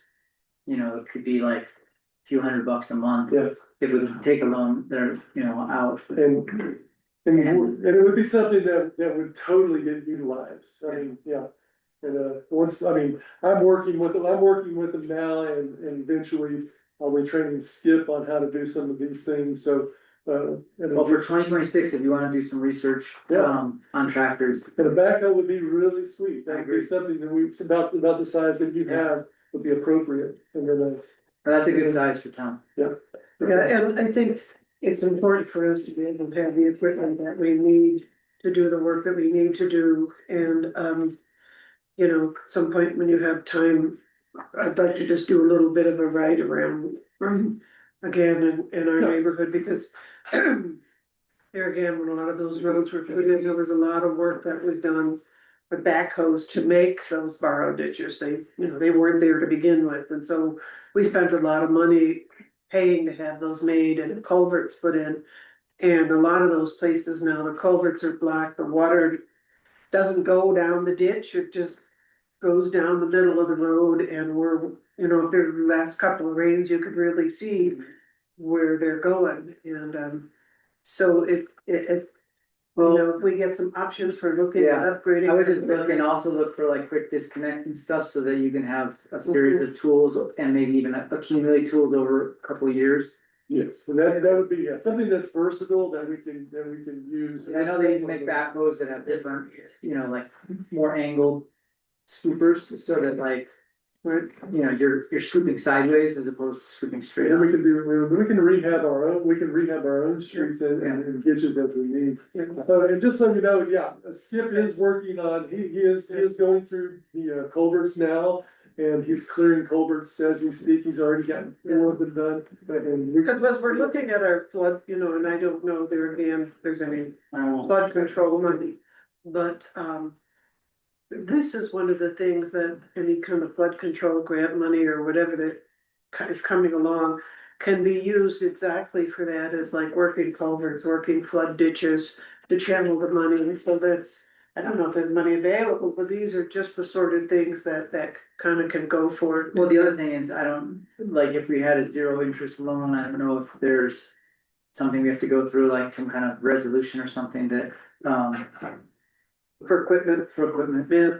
Because it would then be- you're spending like, $10,000 a year as opposed to. Yeah. I agree, rather than trying to hire somebody to do this work or find gravel. I just We also should look wanted to into that. mention See that what it is. Brett and I went, You talk about it afterwards, Yeah. as he mentions in his report here, him and I did a write about, looking at the noxious weeds that have grown into the planter beds. There's the white top that's in there and oh, let's see, other word, I'm trying to think, lost my brain, just lost it, but, we've got a lot of those where we have put the gravel down in those beds. And they won't stop some of those weeds, and so we went around and looked at it, and I see you have that in your report for. We have already started to address that. The cheap grass is the grass is the worst. Yes. I mean, it doesn't bother me that much, but if you get a lot of it, it gets in your socks. It's painful to walk through. If it's. It seems to be, proliferating. The problem with the cheap grass is that it quickly dries out. And it just burns really well. And so you have it like this and it'll just, somebody flicks a cigarette butt and then you've got cheatgrass. Of course, that's one good way to get rid of it, but, it can carry it into, into problem things. So it's a real fire hazard, is the So cheatgrass. my point of view would be stick to all the simple stuff. Obviously, you're already doing that, but like fire mitigation, that you can do, weeds are a big one, that in our code, we have to keep up with weeds. Yeah, our town beautification, just keeping things like for retail, for me, just as a business owner. If we keep the downtown areas that the town owns clean, it's just gonna bring in more money. It'll pay for itself, I think. Yeah. So. Oh, I did mention that there are a couple of action items, and I don't know if we wanna do that now, Ariel, But we need, if there's any discussion. Dennis is gone, so we need Kim, we have all four of us to make a quorum.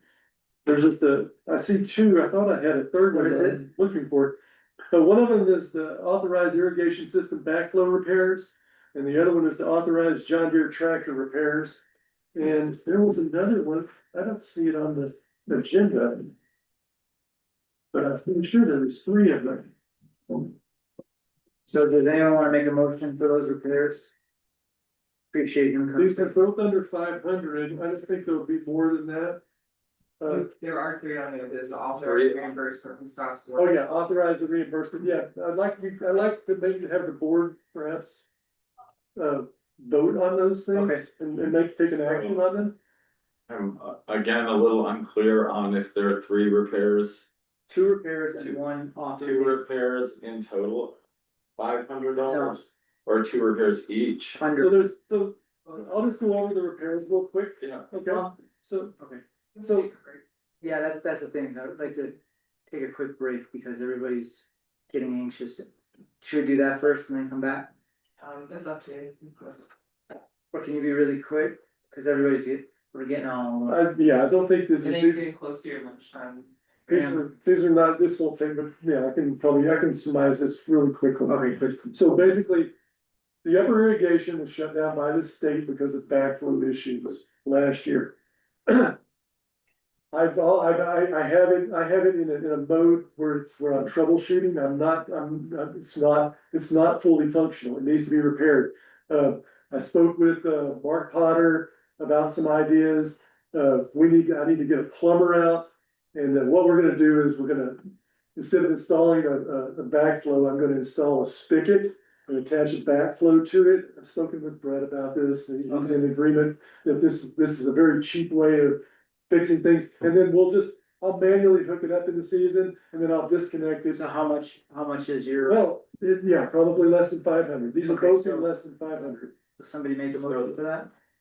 I'll make that motion. Okay, I think a lot of people trying to understand. I have no idea what we're on. it's for the sprinkler system, it's a For the backflow. sprinkler system. Yeah, I second that motion. Okay. All in favor? Is there a second? Can you Yeah. say the motion Okay. again? Motion to repair the, upper upper irrigation, irrigation system Backflow. backflow. Yeah. Protector up to $500. this is a pretty cheap way of doing it, so. And we have a second, everybody voted, Who was the first? Kizim was first, I second. trustee Lakai, and then trustee, Gall. Okay. And it'll be just like a pitless or something? It won't even be, it'll just, no, because it's so, the irrigation line's only this deep. So I was gonna put a frost free in there and there was no sense in it because we're gonna have to drain it anyway. Okay. Yeah. So, Second one? so the second one is the authorized John Deere tractor repairs. So I need to install a cutting blade.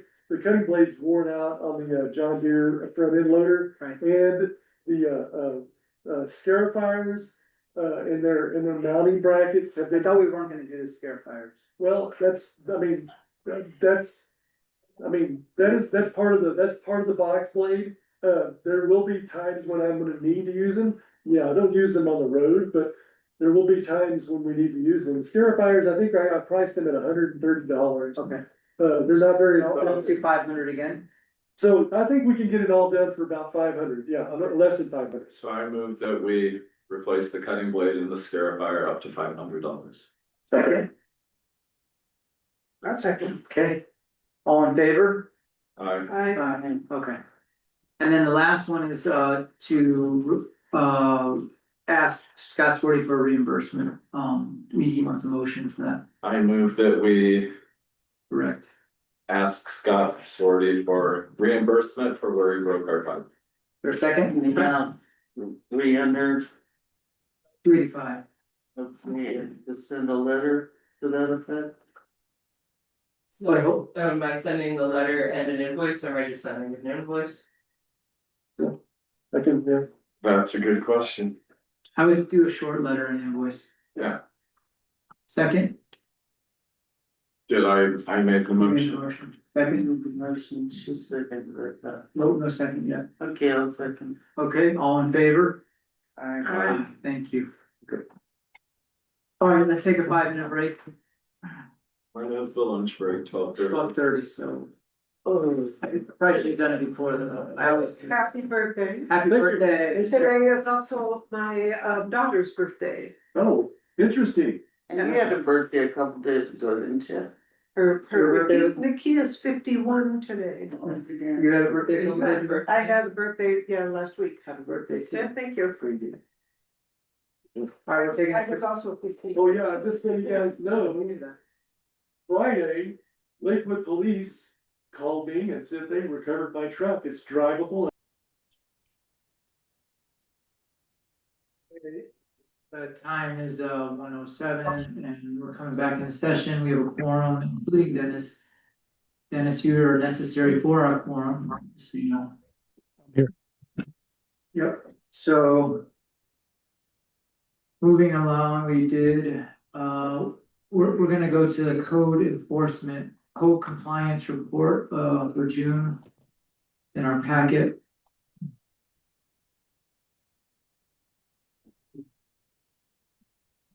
Any oh wait, actually, I take that back. We have to go to the Public Works Committee report. Did. We should back up.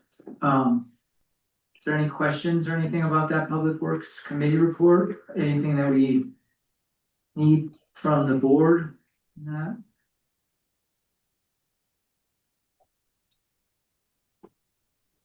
It did say I was supposed to remove that tree by the museum. It actually is not by the museum. It's, well, there's 2 trees. I'm gonna look at the one by the museum. And I get my chainsaw fixed. Mayor, Yeah, on the public, is Brent still there? no, he's on Public Works, he's on the Public Works. The reason why, Zoom.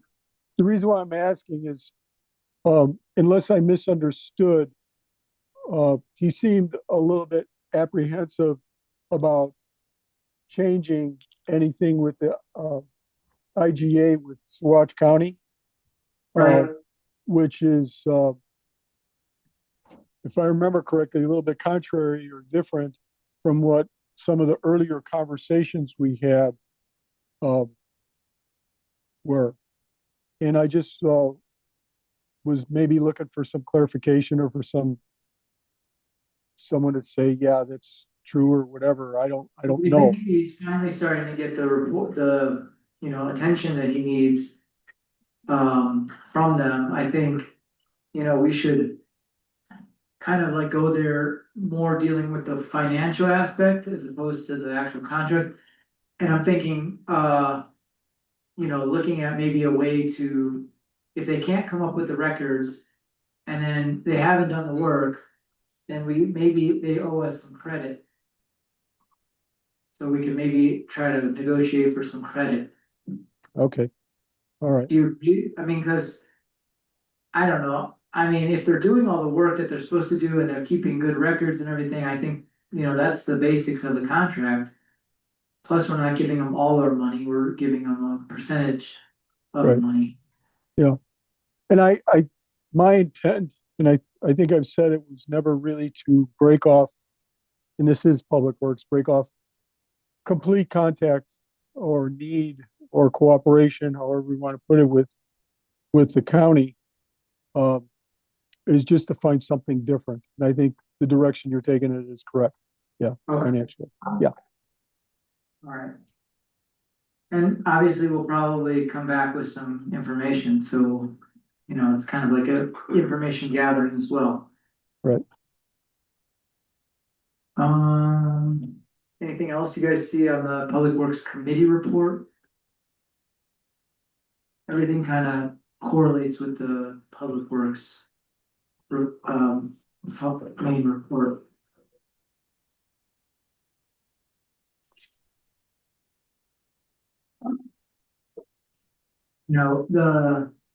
We did talk about possibly him starting an inventory process.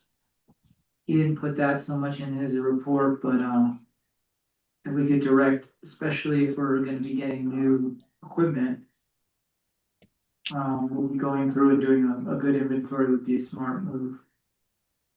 I think having a good complete inventory of the equipment, and including signposts and culverts and all of that stuff, is essential, especially as we get closer and closer to going into the next budget year.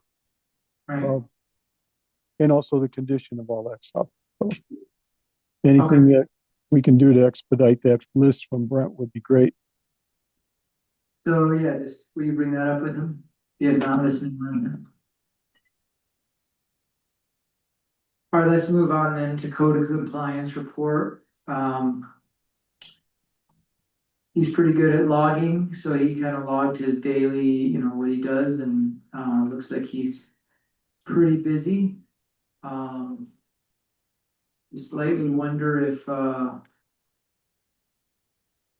don't know, maybe with the school bus, if he's checking, because the school bus, I think you're allowed to be parked on the right of way, but I think you have up to 2 weeks, is that right? In the right of way, or how's that work? I'm not sure.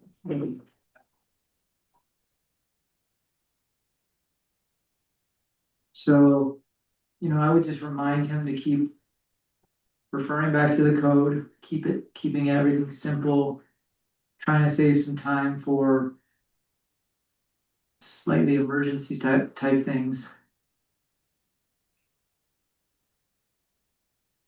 That one's a little bit tricky because he's not on call. It's not on call. I know that everyone wants him to be, but it's 10 hours a week and with working with EMS and maybe starting to do guide work and mountains, he's not really available to on call. We don't have a system for that in place. So really people can report things and then he can look into them. Okay. But he's not really like a call up. I guess I was thinking more in terms of like if he went out for 20 minutes, like on patrol or something.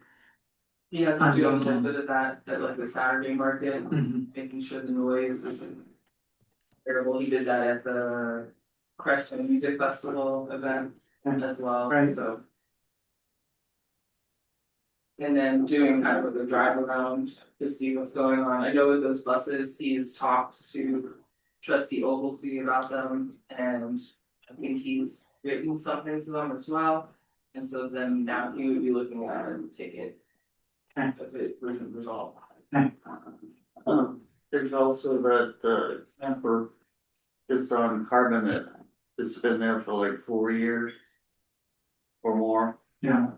and then, I don't know if anybody's complaining about Rock Ridgeway's truck, but I think it's in the road, where at 150 Hill, Is that rocks? I believe so. What is it? It's a The truck, old truck that's sitting, so that whole property really needs to be looked at some What's point. property? It's Diego property, but there's an old truck that's sticking out, it's like a really old truck. It's sticking out right away. What's, do you have a street? Yeah, it's all the way at the top of Iron. Going all the way to the top, you'll see it on the left, Okay. in between Pine and Pine. and then, I think we addressed the Micah and Alder. That fencing, is quite the eyesore. Yeah, It's the also a property fire hazard, that my son. yeah, Mary Marin. The only other thing is I got a kind of an anonymous thing that he's got when he's driving in town, he's kind of got to follow some of the speed rules as well as the stop rules. Yeah, just remind him to really set a good example in the town. As far as how he drives.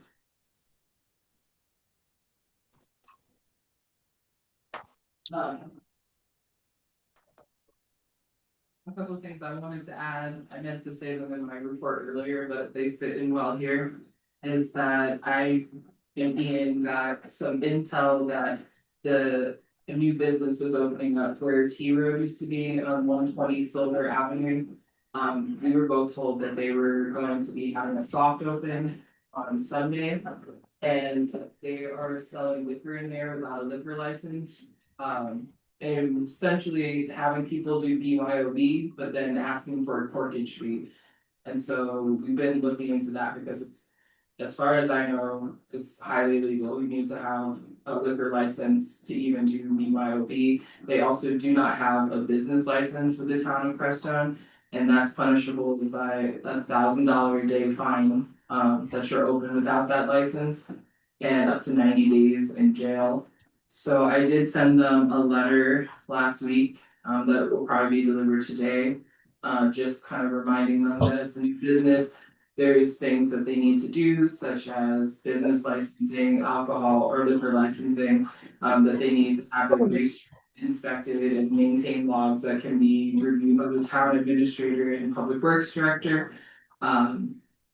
There's some other things too that I can't quite remember. Just make sure that they're up to zoning code based on that commercial districts. So Did you hear that they were open yesterday? I haven't heard anything yet about them opening up yesterday, and I wonder if the power issues might have played into that. I don't know, but we will find out. We'll do more investigation into that for sure.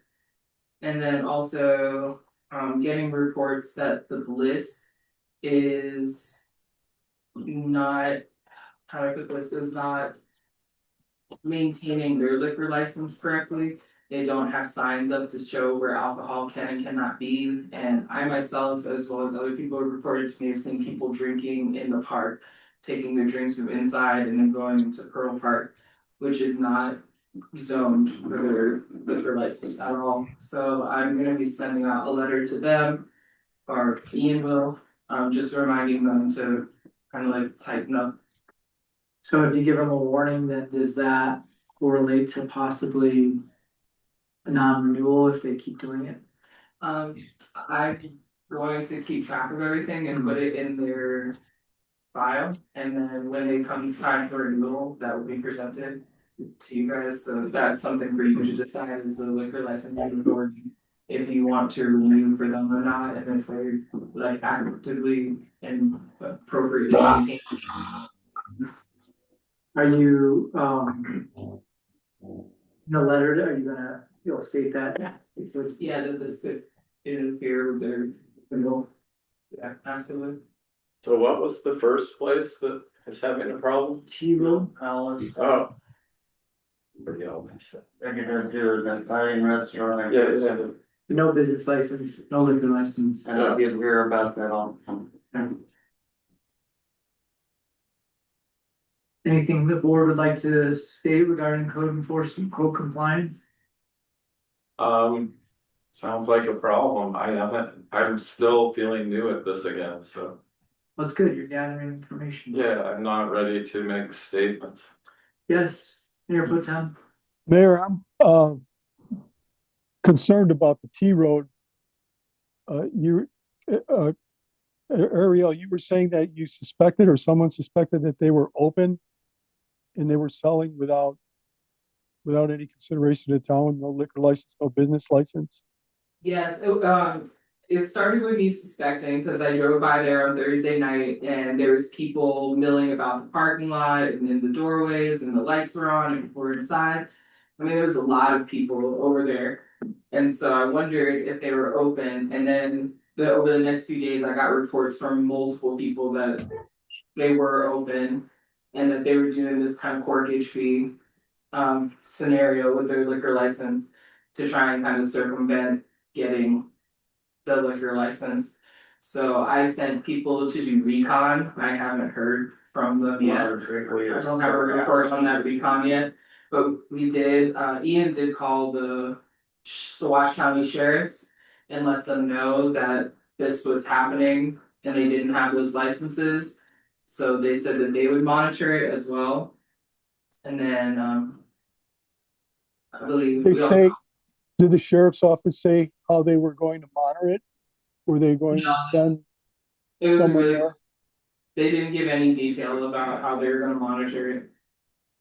So obviously they probably don't have liquor insurance either, so if somebody leaves there drunk and something happens, then, it's gonna be a real problem for them. It's not really, we're doing everything we can to. What I'm really concerned about with them is they just seem to be very in disregard for the community and the town of Crestone, and they're going to try to do and get away with whatever they can, whenever they can. And I don't know what we could do about that. If We're that's gonna what write them a their ticket attitude eventually. is. They're probably gonna end up going to court if they don't, pay the ticket, but it's gonna be, $1,000 a day for not having a license. That's pretty much all that we can do for now, and just keep reporting it to the sheriffs and then, they have been advised on how to apply for a new liquor license. They've been advised multiple times on that, so. I mean, there's nothing, I don't know that there's more I could say to them about that. Does the state, have any, have any enforcement on that, if people are doing, eventually, does you call the state? Like the liquor enforcement division. Yeah, we could call them too. They would go on their record. It would probably severely hinder them having the ability to get a liquor license. I mean, there must be a point where they shut them down, figure out a way to shut them down if they're continuing to do that. I mean, because if they're not going through the proper channels and still doing it. Yeah, I guess the problem is I don't have proof that they're selling alcohol Yeah. there. Yeah, So I can tip them off to it and let them know and let them investigate, but other than that, there's just not much that I can do. You guys as a board and the liquor licensing authority have the ultimate power. If you deny them the liquor license, the state won't give them the liquor license. no, I understand. But acting without a liquor license is also, it's obviously a state thing. Sounds like a rock and a hard place for the town, because we need good actors and we would like to have the business open. Sure. So that's unfortunate. Yeah, that's how I feel, that's why I spend all the time trying to advise them on Yeah, how to open appropriately. Yeah. And I've just never received any type of feedback. Yeah. At all. Well, we can only get them where we have the authority, and that's in the Right. license and everything, so we just have to have a little more proof, and then we can start the process. And if it goes to court, then the judge decides. Yeah, I was thinking to wait like a week. If they got the letter today, if I don't hear from them by Thursday, then I would have Ian move forward on You should also take a picture of open signs, if they have an open sign, or if the door is just open, you know, things like that. For sure. And anything you guys can give me too, if you see something, take a picture, like, just tell me something that helps. Okay. Good. All we can do. So inexpensive to get a business license, it's just, It's $40. yeah, so inexpensive. Compared to $1,000. I'm sure I paid mine this year, Well, you better. No, I remember you did, cause I walked it over but, okay, to you Yeah. at some point. oh, I remember that. too. Yeah, Alrighty, let's move on to something else, we're not doing an executive session, lawyers and planning commission report, let's do that, planning commission and report. then Chelsea should be here at 1:30 to do the public hearing for this special event liquor license. And I will be with the attorney, No, he won't be here. you won't be here today, I told him to come in like 2, okay. because we wouldn't be able to do this report at 1:30. Okay, so planning commission, you guys can see, we discussed the scope, feasibility, and procedural requirements of potential land swap between the town of Crestone and the town of Shore School. And again, it comes down to one thing, the charter school and what they decide they wanna do, so it's really just keeps going back into their hands. The only thing that they brought up was that you know, that they don't wanna go through with any kind of land swap where there's a possibility of inheriting what's called a Browns field, which is a contaminated site. So there's a talk about maybe getting a phase 1 and phase 2 environmental study on that property. But we're trying to like negotiate maybe trading with, you know, it would be subdivided and broken up, but trading without that site, so we would keep the site. And then we just trade like the frontage for frontage or something like that. Plus maybe a right of way for right of way. Cause they have a road that goes right through the center of the tract 1 and tract 2. That is about the same exact dimensions as a road that would go around the private llama farm. So it'd be like an L shape, you'd have to look on a map, but Yeah. anyway, the point is that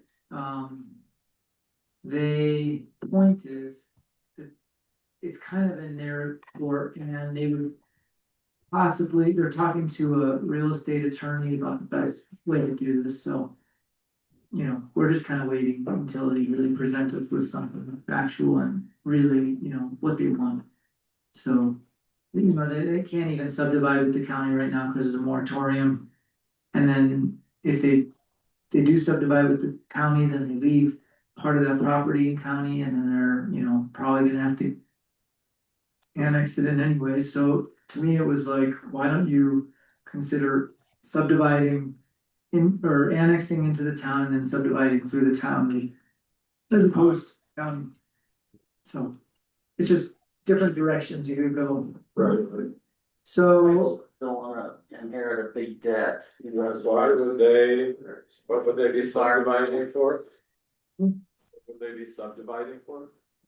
well, that they have a 25-acre lot compared to our 10-acre lot.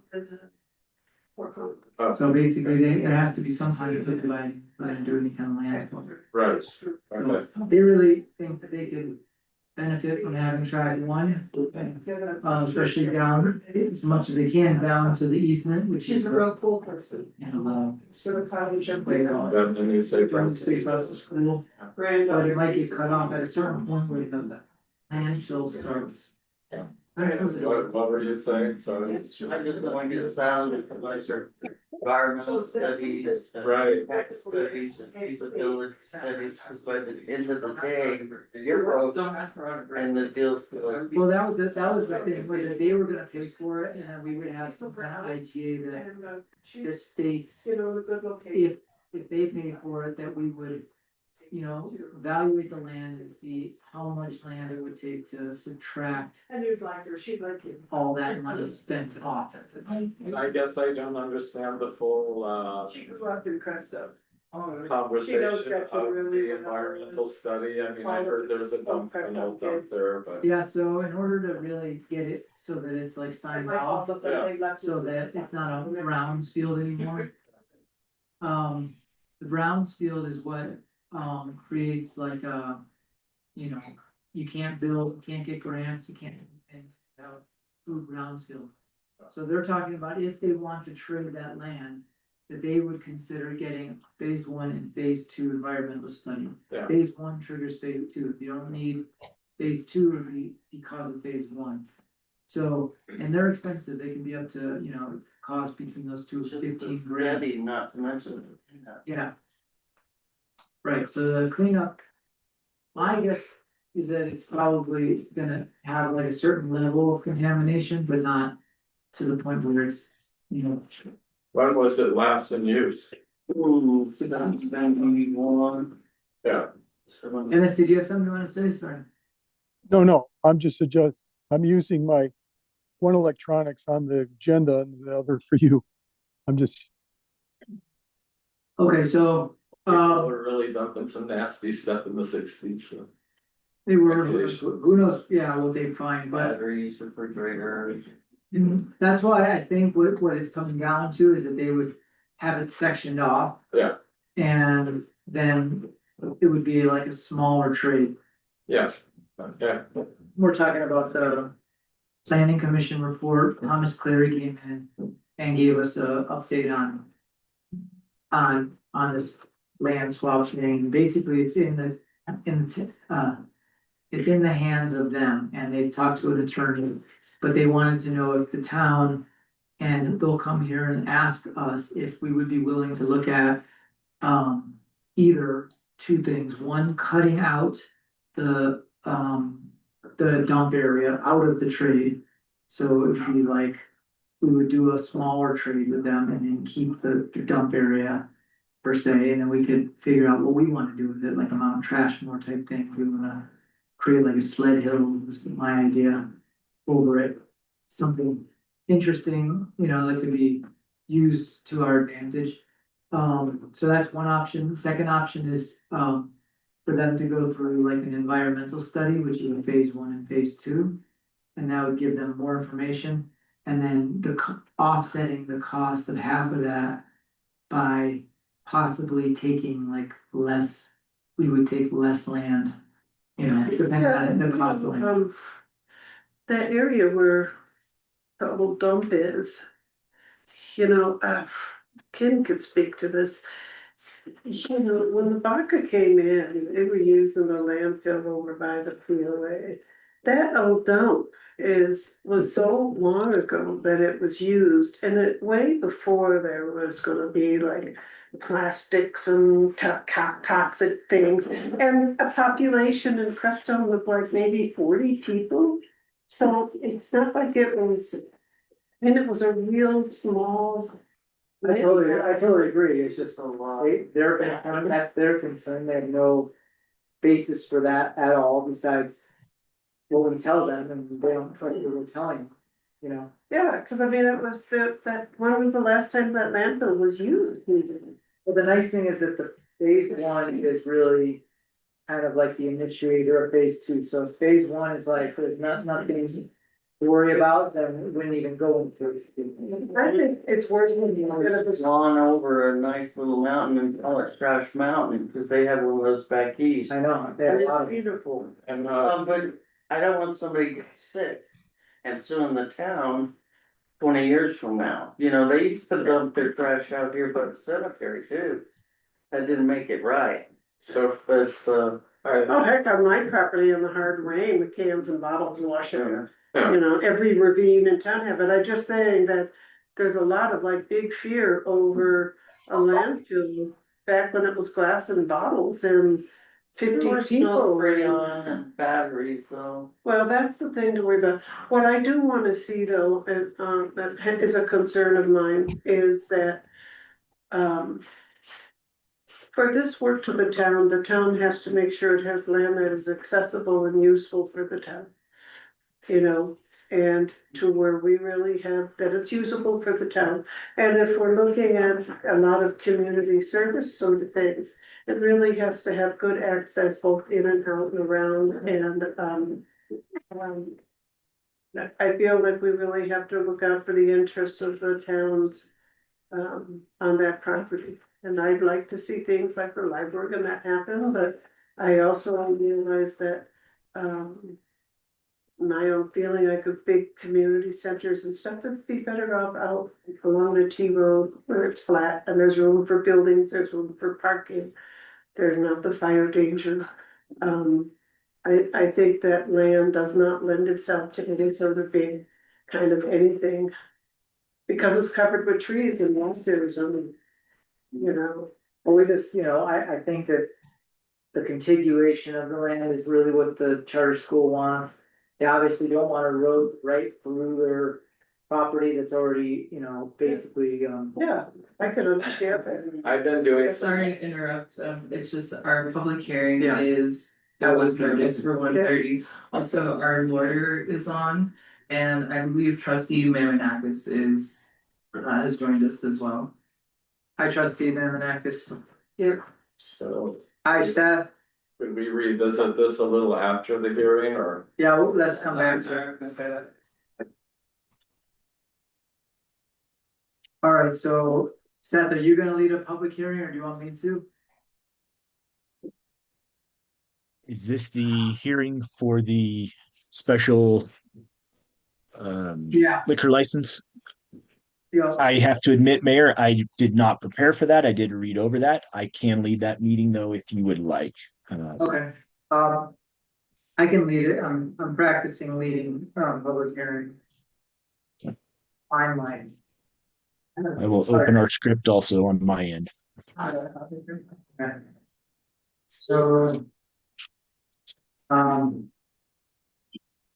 The time is 1:36. I hereby declare this public hearing open. Thank you for joining us. Before we begin, I would like to explain the procedures for today's hearing. To ensure an organized and respectful process, both sides of the issue will have the opportunity to be heard, and present their case. Reasonable time limits will be established if necessary with the consent of the board. Witnesses provide testimony will be sworn in. Following presentations, there will be opportunity for rebuttal and the board may ask questions. Questions and testimony should remain relevant, respectful, and non-repetitive. I may limit harassing or irrelevant questions or testimony to maintain the hearing's focus. In the interest of fairness and efficiency, we will allocate 10 minutes for each side. If additional time is required, we will address that with the consent of the board. Before I proceed, will now swear in the witness who intends to testify during this hearing. Please stand and raise your right hand and repeat after me. I solemnly swear that the testimony I am about to give is the truth, the whole truth, and nothing but the truth. I solemnly swear that the testimony I'm about to give is the truth, the whole truth, and nothing but the truth. Thank you. You may be seated. Would you please state the name, would you please state your name for the record? Chelsea Braden. Thank you. We will begin with the introductory presentation by the town clerk. I don't have much presentation to give, but I did receive this special events liquor license application from Chelsea Braden on behalf of the Crestone Eagle Community Media. They are a philanthropic institution, so they fulfill that requirement for this event permit. They've also paid their $25 to the state, $100 to the town. And in regards to this application as well, it seemed complete to my knowledge. I'm not quite sure if we need a diagram of the premises. I also looked into serving liquor in the town park, and there is a code saying that we cannot do that, but I have heard that there were events in the past where that was allowed. So it seems that you just need special permission from the board, from our council. It also appears for this application that they would need approval from the council to use the town park as well. So those are just the things to consider. Would you like to make a presentation? Sure. Yeah, so we are proposing to do a fundraiser during the Fourth of July event. This would be a fundraiser to benefit not only the Fourth of July itself and the stage in the park, but it's also for the Crestone Free Box and the Saturday markets and other like market. Um, uh, and so our plan is to rope off of an area and sell beer and wine, and then also the cocktails that were featured at the T Road Brewing Company will be sold through the trailer on the Eagle property in the park during the Fourth of July, and we will have like a roped off area where that will be contained. But it wasn't provided as far, because you didn't know if you had permission from the town yet, or that you didn't put it on like a piece of paper or like a map? A diagram? Yeah, I didn't know about a diagram. I just knew that we had to rope off the area and have signs saying, you know, no alcohol beyond this point. But I could definitely submit one once I get the okay from the town, you know, kind of where you guys would prefer it to be and kind of work together with you on that. So I think, is that something that should have been part of the application, or is it something that can be turned in afterwards? I think the town should put some guidelines on the applicant, even if it is simply just the north, south, east, west, half, quarter, whatever kind of delineation the town would like to put on the applicant. That way it's not the entire park. I do see the applicant's point that they may not know exactly what they were asking for or who they were asking that from. So I think part of this application, if the town was to approve it, would be with some guidelines as to where the service area would be. And then as far as, you know, in the past, I guess we've set a slight precedent to, have alcohol on public property in town parks, but, I clearly remember applications being denied because of that. So it's kind of a mix of the two. What's your take on that as far as using, public property for alcohol use?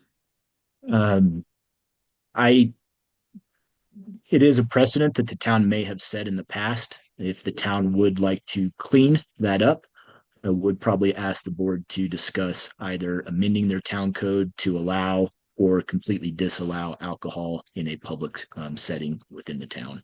So I think that the board could go either way. If the liquor license is denied because of the code, that would be something that we should clearly state to that applicant. If the liquor license is approved, I would ask the town to probably work on amending their town code to allow that for special event applications or in limited circumstances. Okay. Is there any more presentation by you? I don't think so. Do you have anything you want to add? No, You can, I should swear you in. Oh, okay, that's okay. Okay, We're- okay. I should swear you in just because that's part of the. if you want to, yeah. Yeah. Yeah, Okay. I can talk to it, yeah. Yeah, that'd be great. Okay, Mayor, may I ask one clarifying question also? Yeah. The Yes. application was a testimony that this is only for the July 4th celebration, or will this be for the multiple dates listed on the application, that being July 4th, 9/12, 9/13, and 9/14 also? So This, September 12th. I thought we were just doing the hearing this time for the July 4th. I don't know if it's okay to do the hearing for both, You can do the hearing for all of them. for all of them. You can do. Okay, I great. thought we had talked about all of them. Yeah, I think all of them at once would be more productive. And The energy fair weekend, yeah. Is it just the? It was just, we just decided the two large events because the energy fair takes up 3 days. Yeah. So we can't have another special event because we've got our 5 if they want to, so that fills our 5 special event days. Okay. So just those two, it's just the 4th of July and the energy fair. Got it. So yeah, I would love to do both of them right now. And by both of them, I mean the 12. Yeah, sorry, all 13 four. And that would be Total. So to clarify, Seth, it would be for all four. And I would like a diagram of some sort, but we could put that into the. Absolutely. Is there any, do you guys have a preference on, I mean, I think it should be really close to around my trailer and maybe right there by the Eagle Building. There's like that space behind the Eagle Building where there's a deck. If we just kind of come off my trailer a little bit and make that little courtyard, then it wouldn't even be on, then it would be on Eagle property. It wouldn't even be on town property. If we just roped it off. Ideally, if you can, cause I think we're gonna have to do a separate whole process to get it onto town property. Well, I think, what do you think about that? It's definitely doable just to keep it on the Eagle property. Just keep it right there in that little courtyard where the deck is back there. I think it would be nice, and that's a nice small area, you know? And then in front of your thing. It would go just slightly, just so that. Would you be thinking of using the Eagle porch, front porch as well? I think the side porch would make the set, make sense. Yeah, it would be on the side behind the Eagle Building. So yeah, let me just swear you in real quick so that you're Sure. part of this. So, please state your name Sure, Nick Norris. and do you swear to tell the whole truth? Wait, yeah, I solemnly swear that the testimony I'm about to give is the truth, the whole truth, and nothing but the truth. Yes. I solemnly swear that the testimony I'm about to give is the truth, the whole truth, and nothing but the truth. Thank you very much. Okay. Now, Okay, yeah, so, Chelsea approached me with this idea, to potentially serve alcohol at the two events. And, for both the Eagle and for the stage and for the free box, which are all things that need money, and right now, there's a big dearth of alcohol providers, right? The bar's closed. I can't imagine it opening up anytime soon. I think it could work. So I know that alcohol is definitely one of the things that is a good moneymaker. Chelsea is an extraordinary, I've hired Chelsea multiple times for my private events and she has served alcohol from her trailer. And she's very fastidious when it comes to cutting people off and just being mindful of, serving but not over serving. So she's really good at. obviously not allowing outside alcohol. Yeah, I've spent a lot, almost my entire adult life managing bars and restaurants, and so I have a lot of experience as a manager in this realm. If you're the one serving, then you won't be able to really, so do you have other? Well, there'll be three of us, Okay. and we'll all be tips trained, everyone is required to have their tips trained for bartending. And so I have three bartenders, I don't know, should I say their names? Sure. Yeah, Kelly, Sex. yeah, Is it Lavin? no, Did they share last? no, I can't believe I'm forgetting it, cause she Kelly Sullivan, Melinda, Marks. no, Davis, yeah, and then, Ariel Oh, great. will be my three bartenders, And I did have. so there will be three of us. For our lawyer, I did have a question about that, for our lawyer, if I could serve as a bartender, but also if I was there, I would be able to keep an eye on it on behalf of the town as well, and I am tip certified and I have managed bars as well. Yeah, so I'm kind of trying to find the most, fastidious women. So tip certified is just about Bartending. refusal and. Yeah, ID. and how to read IDs, you have to learn how to read IDs, you have to learn how to refuse, how to tell if their words are slurring, how to tell, So so. before we start questioning you more, we're supposed to see if there's any opposed on the matter. Is there anybody online that's opposed? Okay, nobody's sounds like nobody's opposed, so now we can go to questioning of witnesses who have made the presentation, so now we can start talking about it. Sorry. Sue, You gotta go ahead. I mean, I would really like to, I just, to be the one that's kind of holding the line and kind of the jerk. I'd like to define whether it was on the town property or not. And I'd certainly like to the town to commit to changing the rule. If there's an issue with the rule, it would be, or to have that on the next agenda. Because I don't like the town having any double standards about who's doing what. We're setting precedents that. Yeah. That makes sense. Right. So, Oh, is it okay if I? well, I was gonna bring it up with the attorney, is that something we can put on your list to do, about creating a ordinance that allows for alcohol to be on public property? I was adding that in that a code amendment regarding alcohol sales on public property will this be done by an ordinance amendment, and I need to reference that in our code to see exactly where that's at, Mayor. Thank you. Like, So that would be. in theory, specifically for events approved by the town, and that, obviously.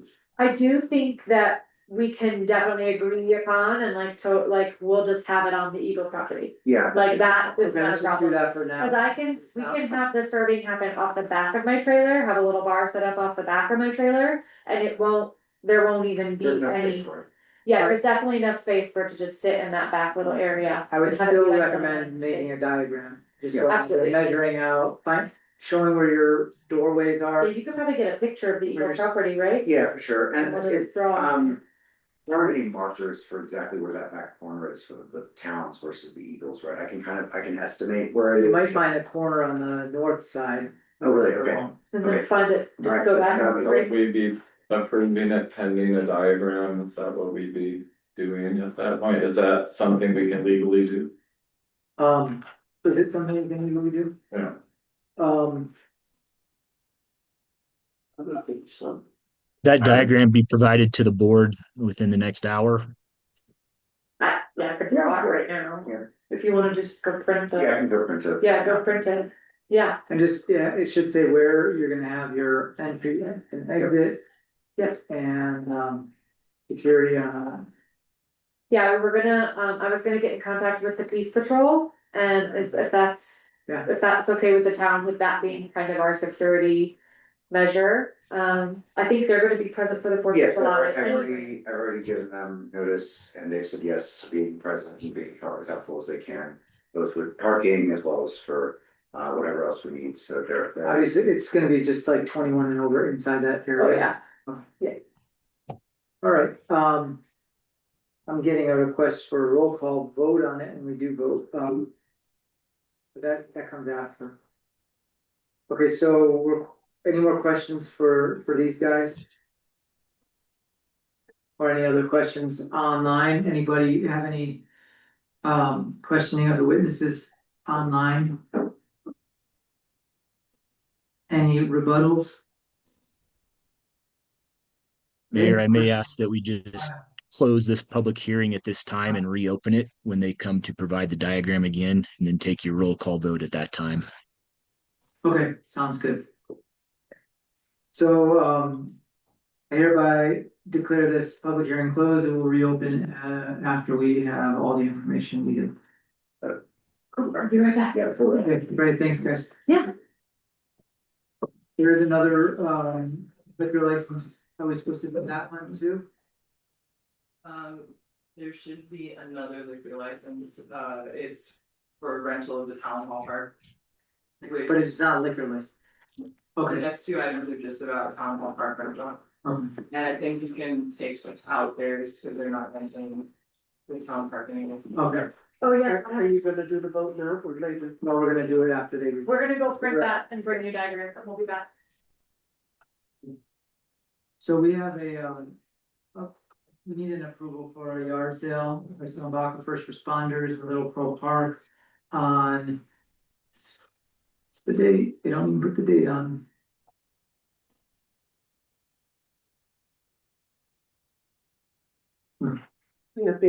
I was looking through for the day. Yeah, It's coming up soon, I know, I'm sure it's like next week. we need a place for the event date on this. 1 second, 1 second. They're saying it's from 9 to 3, but they didn't give a date.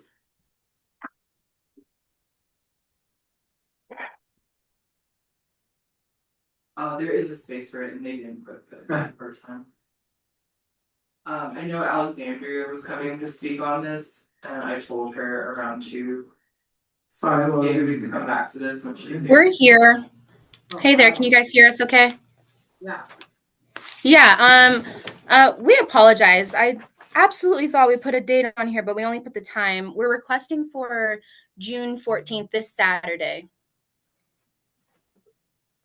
Okay.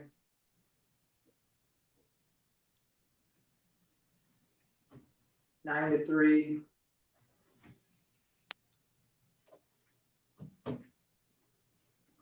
They're also wondering if fees can be waived because they are a nonprofit.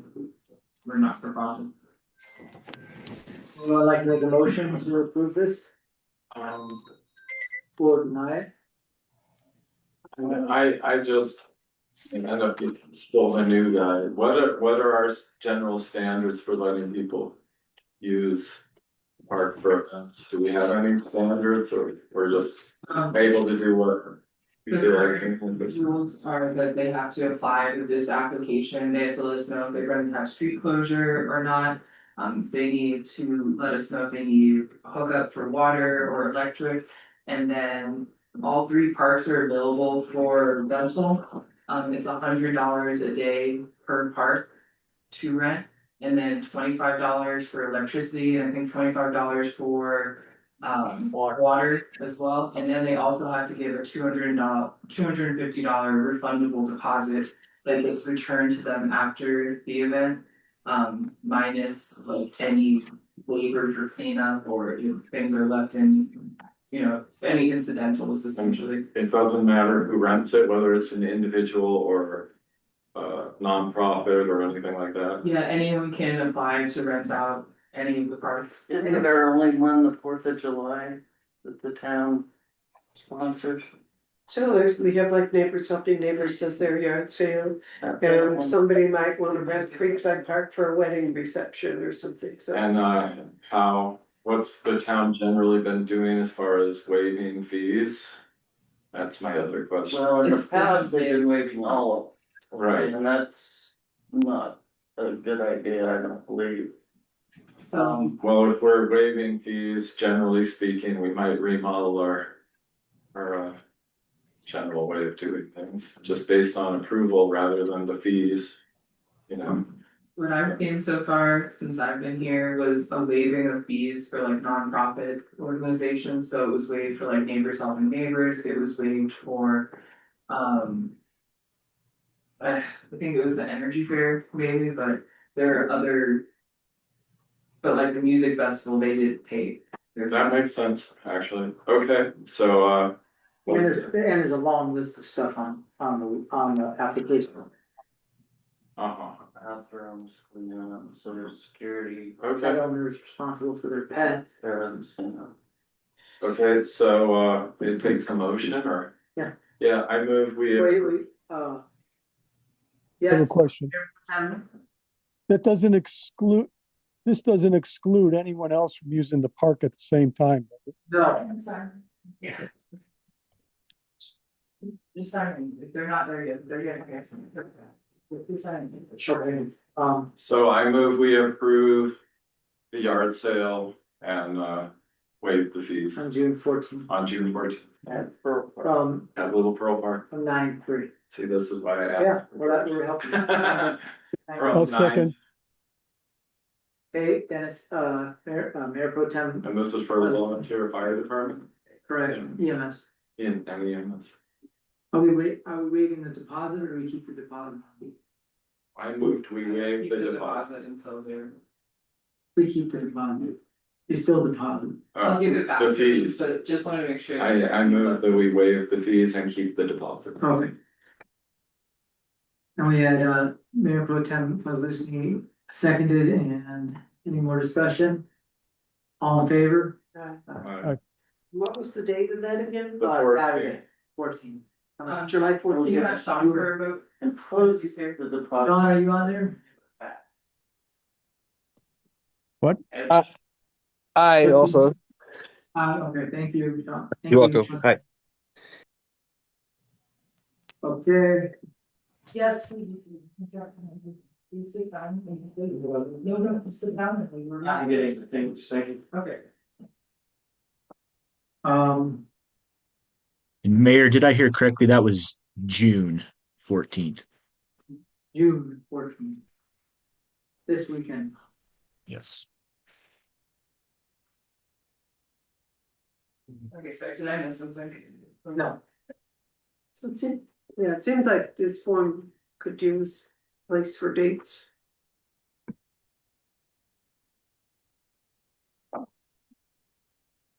You want me to revamp the form for everything to do in it? Just like updating it? Okay.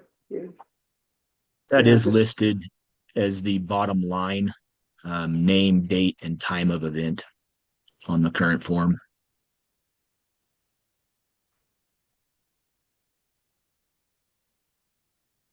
On the back page.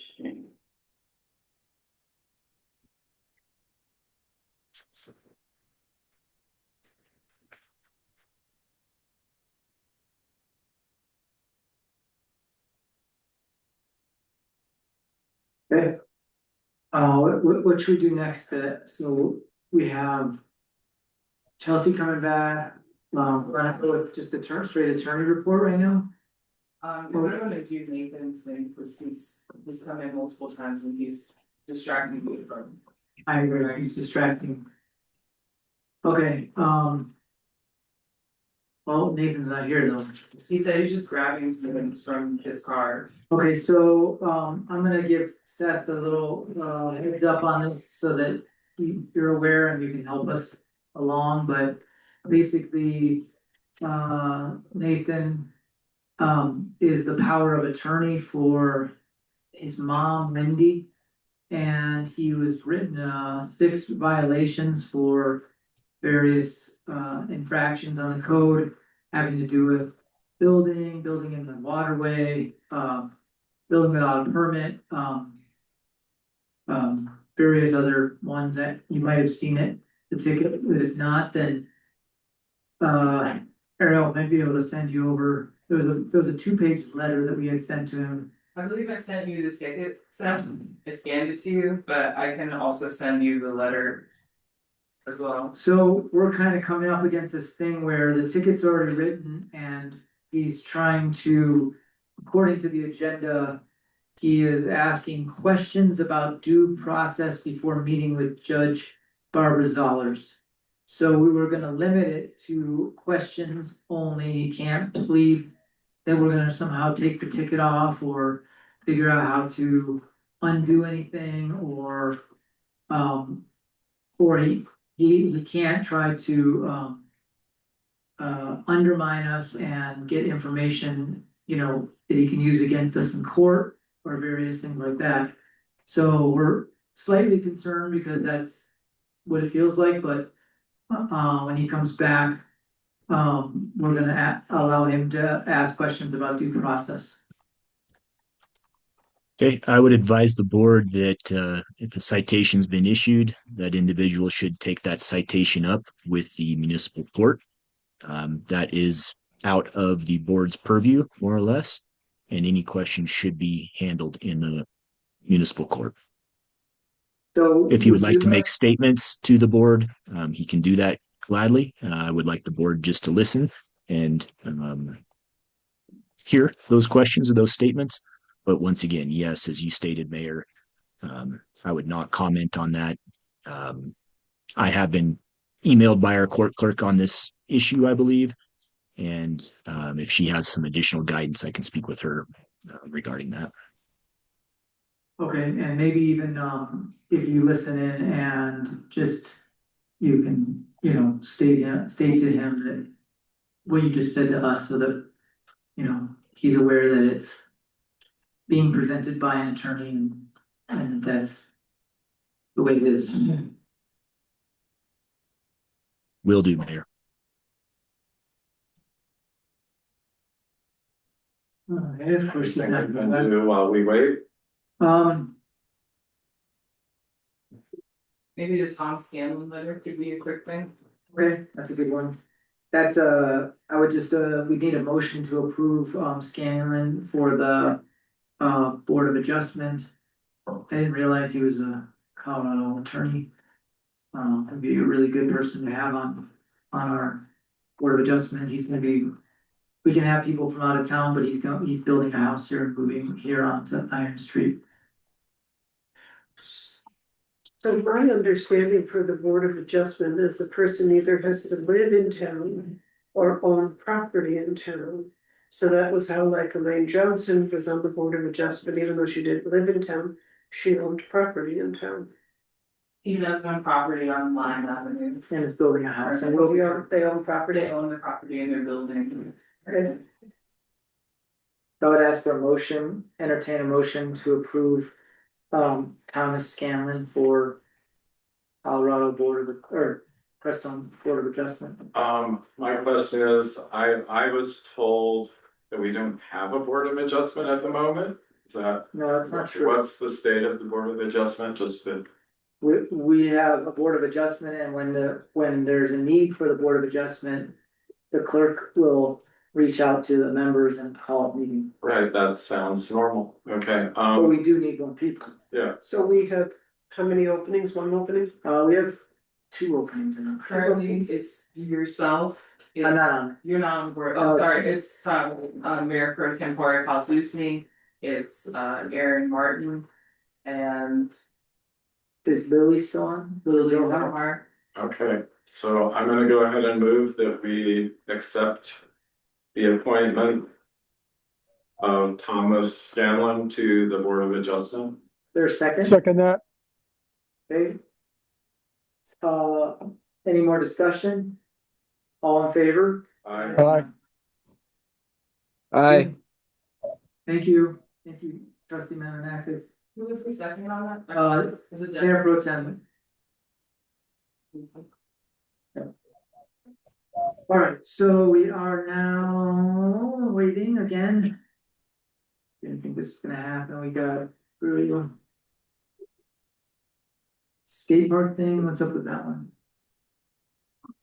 That was from Nick Carpenter. I don't see him on here. Maybe it could be, what do you call it? I lost the word. Table. Until the next meeting. Okay. I'd say we should table that unless he comes in. Unless he comes.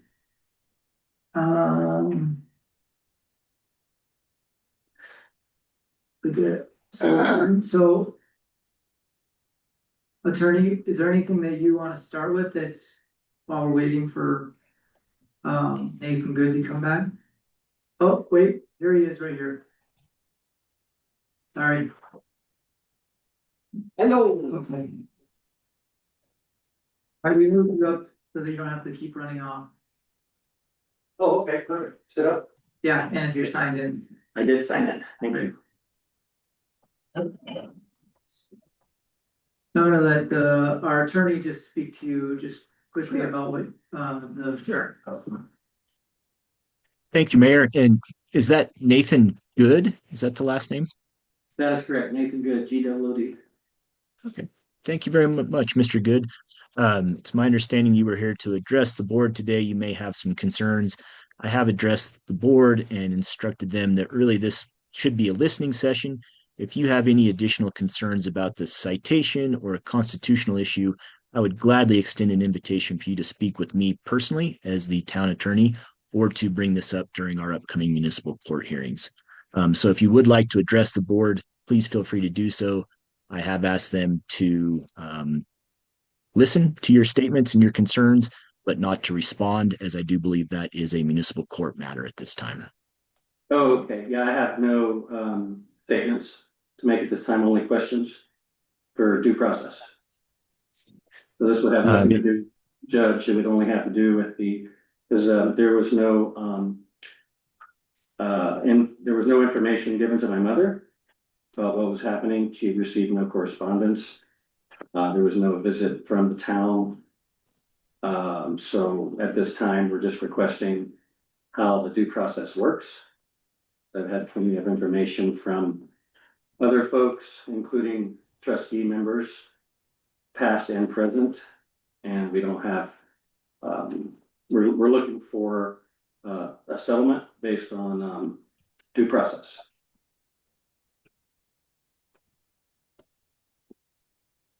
Well, Mr. Good, I would extend an invitation for you and I to speak either in person or over the phone or a Zoom or WebEx type application. You'd like to discuss that further. I don't believe that that is an issue our town board should get into. That would be between possibly myself or yourself and the municipal court. So if you would like to do that, I'll gladly extend that opportunity to speak with you in further detail. Okay, great.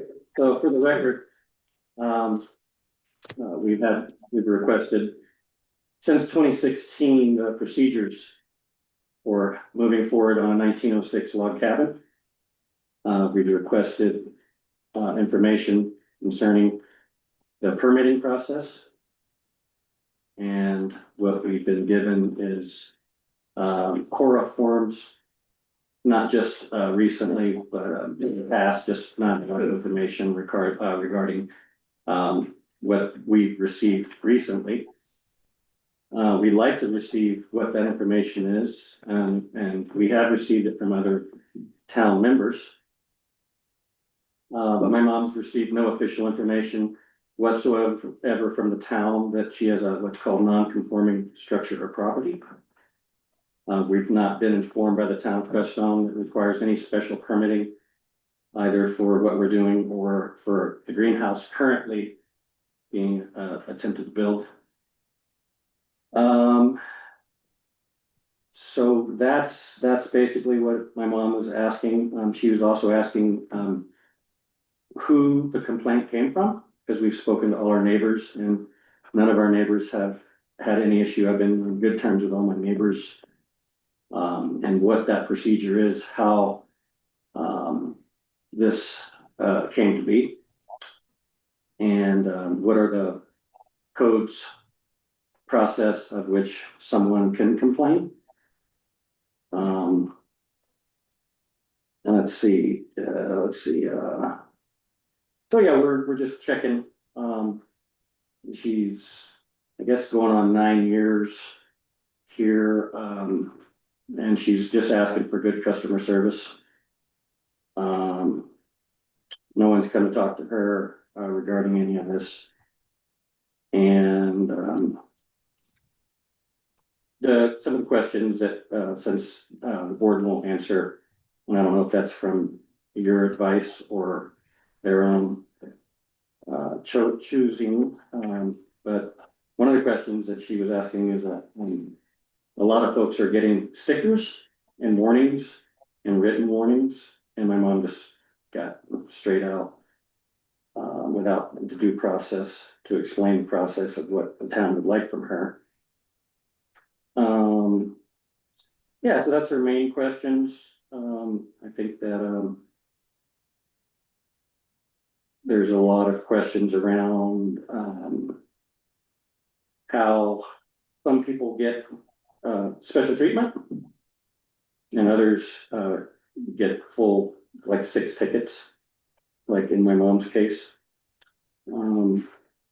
And how some people come to request a building permit and are actually handed a building permit directly, whereas others come in and get a Cora form. So those are kind of big questions of why it appears there's special treatment for some and then other treatment. Because every time I come in before the board, I give them thanks for being here, for volunteering. I'm a Sawash County government employee for 23 years. And good customer service starts with good communication. And when we don't have good communication, things kind of get a little odd. So yeah, I'd be happy to take you up on your offer to meet. When would you like to do that? Mr. Good, the clerk can provide you with my contact information, and I would just try to give you something that you came in for today. If you ask the clerk for a building permit, I believe that's something that's very distinct from asking for procedures for moving forward with a cabin in the permitting process. So I do believe if you ask very specifically for a building permit, that would be provided to you in a very timely manner. And I guess I had a follow-up question just for my notes. Sure. Have you received a building permit? Yeah, after my attempt 3 times, a town employee delivered one to the coffee house. I was having coffee with Benjamin down at the Cloud Station, and Skip, the building inspector, actually brought me a permit.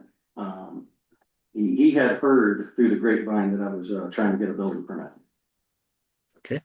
Have you submitted that permit to date? Well, we have a contractor who's actually looking at everything, and we still haven't received the information that we're kind of asking for the information of how, again, for what we're doing.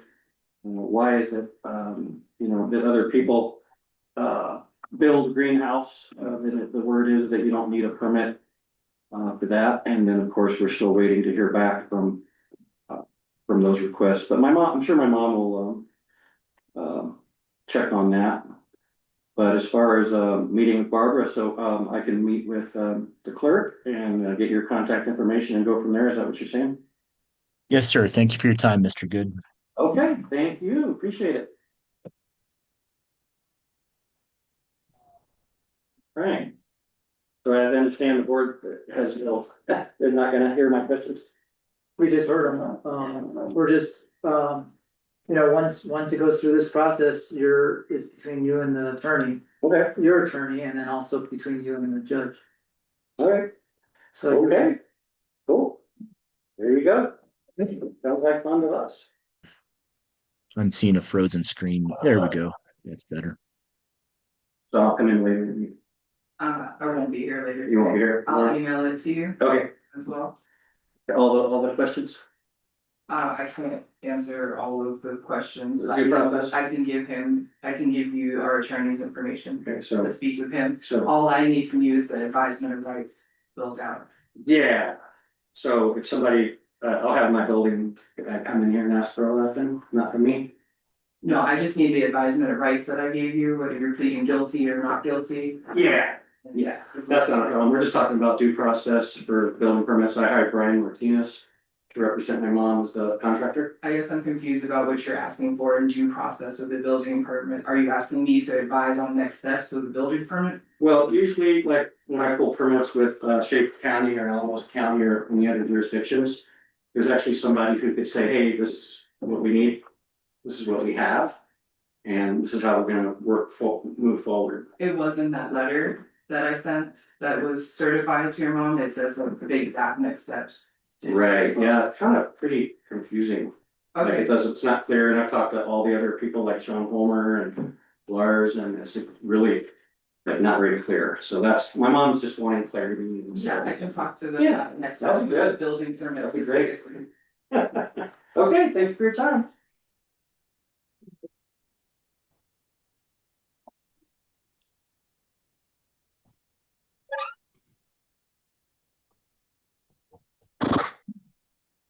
Thank you, Seth, for helping us with that, and have you here.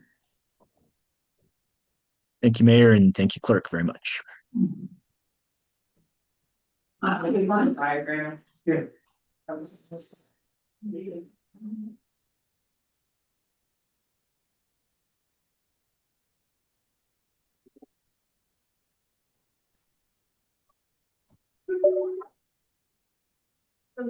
Oh. No, I'm not okay. Do you think about moving the car? So the trailer's gonna be moved to the other, like into that little courtyard, so that it'll be really easy to just block. And we'll definitely be well within the Eagles property line. Yeah, there was a concern that like, if we were to serve from where it is currently, where the window is. There's like a little walkway there that could Potentially be. stand out town property and Right. with that, so if we moved it around the corner, it'll definitely ensure that it's on the other property, not on the town property. I mean, a little easier cordon it off, I think also, so. Yeah, that'll yeah. work out. So you're gonna cordon off the alcohol itself to keep it in a certain area? It's only in that courtyard. People can only drink alcohol in that courtyard, and it'll only be on Eagle property. Then the town doesn't really have anything to say about it as far as alcohol in the park, as far as I. Yeah, it won't be, you know. in It's the still a park. special event permit for Right, alcohol, right? Yes, so that's still necessary. But as far as the town ordinance, there's no conflict whatsoever. At this point.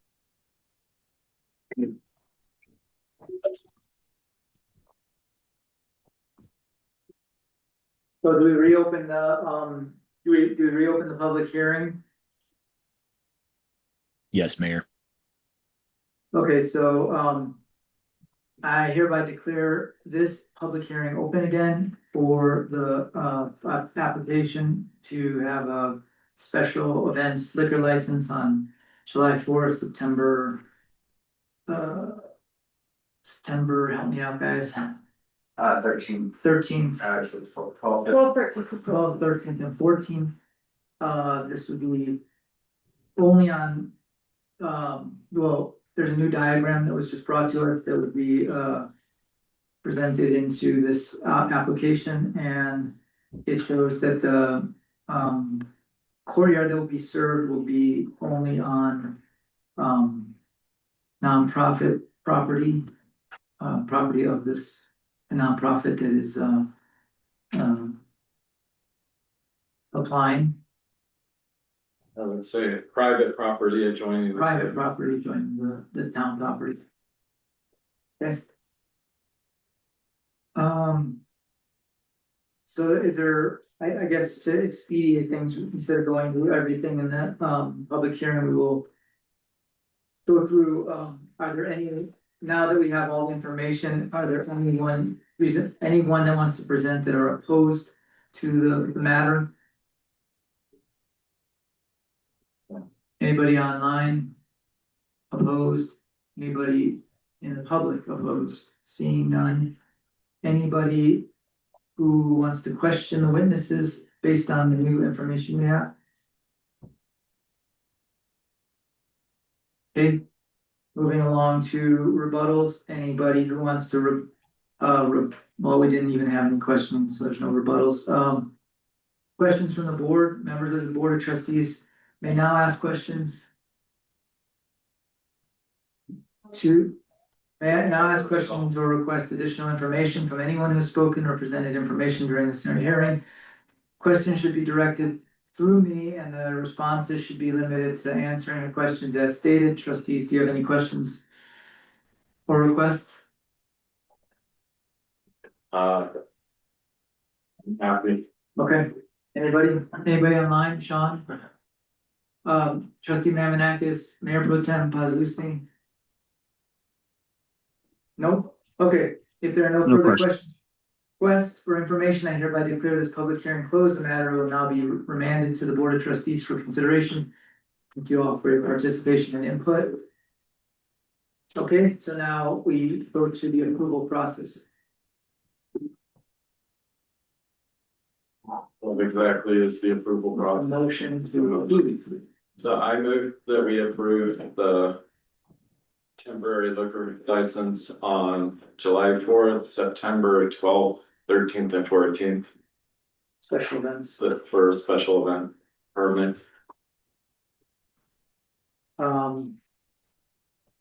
Is there anything more that we need to say in the motion? Based on all the criteria provided?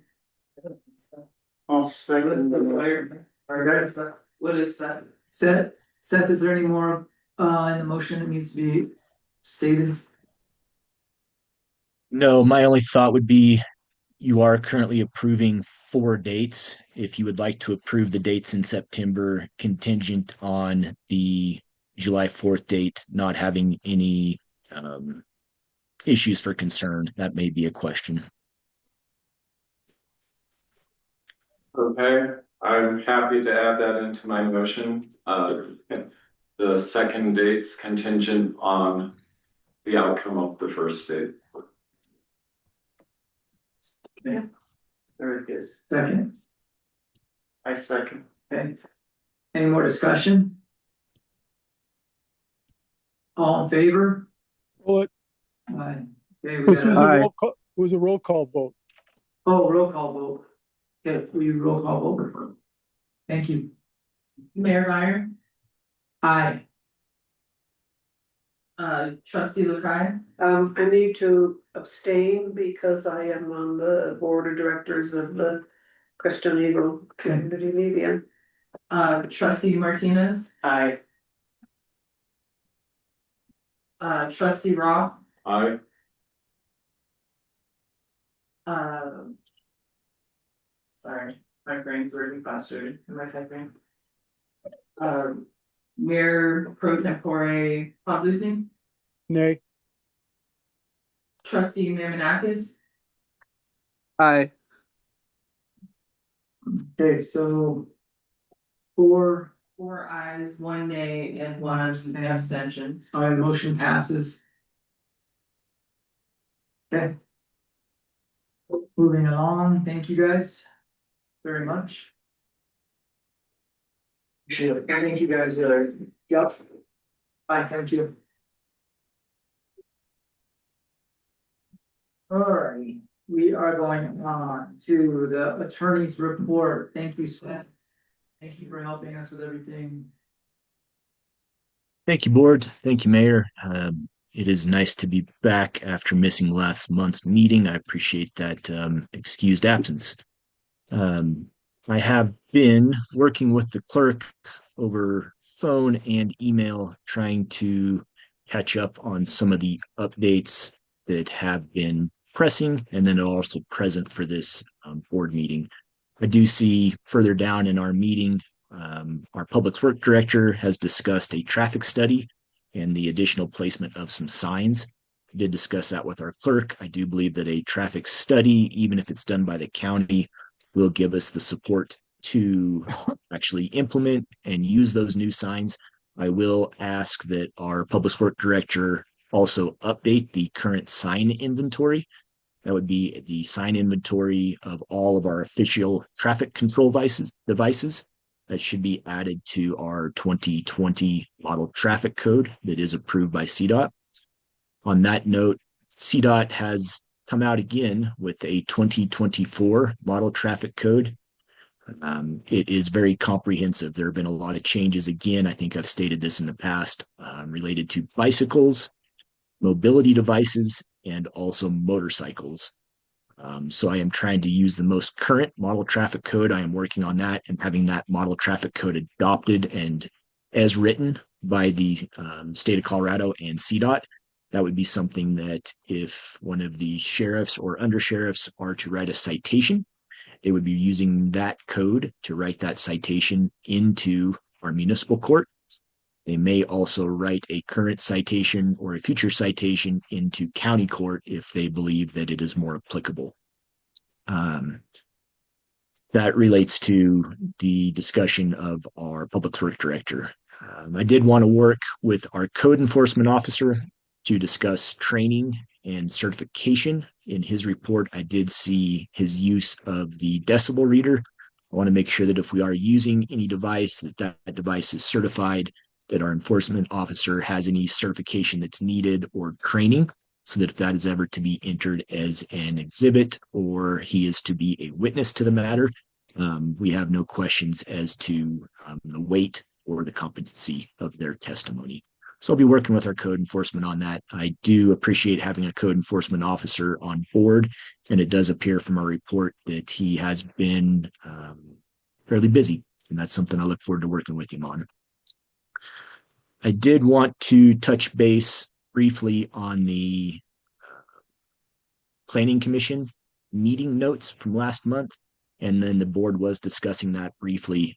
If a land swap is being proposed with one of the organizations in town or the charter school, I would ask that more than an MOU be in place between the parties. It sounds like we've got a little bit of a discussion to actually determine what land is being considered between the swap for the parties, what would be the benefit to the town. And I do specifically want to meet with the Planning Commission to discuss the area they're discussing to see if that is being held for a public purpose. That may trigger some statutory requirements of possibly appraisals some surveys and a few other items to be done.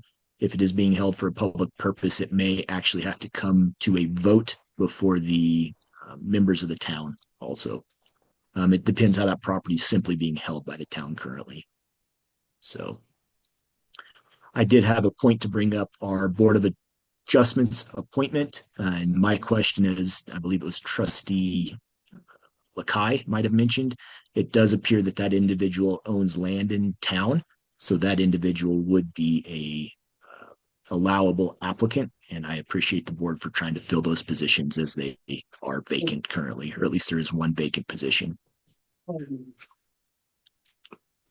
I did have one question for our clerk earlier, and she was able to answer that in regard to our town hall rental or our town hall tenant. That seems like a situation that we're just going to continue monitoring, and she is on top of. She responded today to an email I sent very quickly. So I appreciate her response to that also. And I will be as responsive to her if she has any questions regarding that tenant currently. I made a note, Mayor, that we have a code amendment regarding alcohol sales on public property. Did you happen to have a reference that I could jot down for that change, Mayor? Well, sorry, a reference for the, where the code states that we are not allowed to have. I wrote I it can- down. I wrote it down somewhere, but I don't have it here. I could get that to you later, but I wanna say it was section 8, something. Okay. H- Ms. Blackwell, if at all possible, that would be helpful. I did have that section highlighted. I did not find that in my quick search. I was trying not to spend too much time going back and forth here, but that would be helpful. And I may propose that amendment to the board. That is not something the board has to take action on. And also the board may have some edits after my first draft if they would like to proceed with updating that language. It doesn't sound like it's quite as pressing as this latest approval will now be held on private property, not on town property. Right. Okay, sorry, when you're done, you have stuff to Okay, ask. I do have a few more things, Mayor. I did receive from the mayor some coordinates related to the town and how this affects the drafting of an IGA. It's actually an amendment of the 3-mile improvement area with the county. I do see that we have a work schedule session scheduled with the county, and I am interested to see what other changes may be proposed, if any. This is an amendment that I was working with Mr. Crowell on, and he was just simply looking for specific coordinates about where that 3-mile radius would originate from. So that meeting is specifically set up for the IGA that is, based on the HUB fund. That's my It's- next point, maybe then, Mayor, was the road maintenance. Let me just make that clarification. This was not the point of a meeting with the town. Yeah. Okay. Or the county. No, I mean, it would be good to talk about, but the main purpose was specifically for these HUFT. HUTF funds. Okay. HUTF. Well, that does bring me to my next point. I do see, and I have had some communication with our clerk regarding road and maintenance concerns. I have notes down that deals with snow plowing, road maintenance and repair, striping, and the HUTF funds. This relates to an IGA that the clerk did provide me, and that is an IGA with the county to provide some of those services while the town would remit a portion of the HUTF funds. And that is also, or maybe solely, the agenda for a special meeting or a work session that the town and a few of the Road and Bridge County officials will be present at. I will be following up with the clerk on that item also. A few additional things that I am working on. I had mentioned the model traffic code already. I'm trying to have an update to the 2024 model traffic code for the town to adopt. I have been reworking a drone ordinance for the town also. I have been working on a natural medicine ordinance for the town. This has to do with mushrooms. This would just be a proposal to the town. If the town does not want any regulation of this market, that is something they can instruct me. If we are trying to only limit them to a commercial district in town to where those organizations could operate, that is kind of the general rule I've been following now, and also trying to limit their hours of operation, not extremely, but basically business hours, nothing that would be late in the evening or early in the morning also. I have finished a resolution, and I did not get this to our clerk to adopt the Baca Grande Water and Sanitation District rules and responsibilities of users. That will be something that I hope to get over to the clerk this week for addition in your special meeting later in the month. And then I did have a note from the minutes of last month. I saw that I was going to work with Trustee Pazlusny, and I don't know if I have dropped the ball on that. I did a search for the list of fees that you would like changed and updated, and I apparently have misplaced that, Trustee Pazlusny.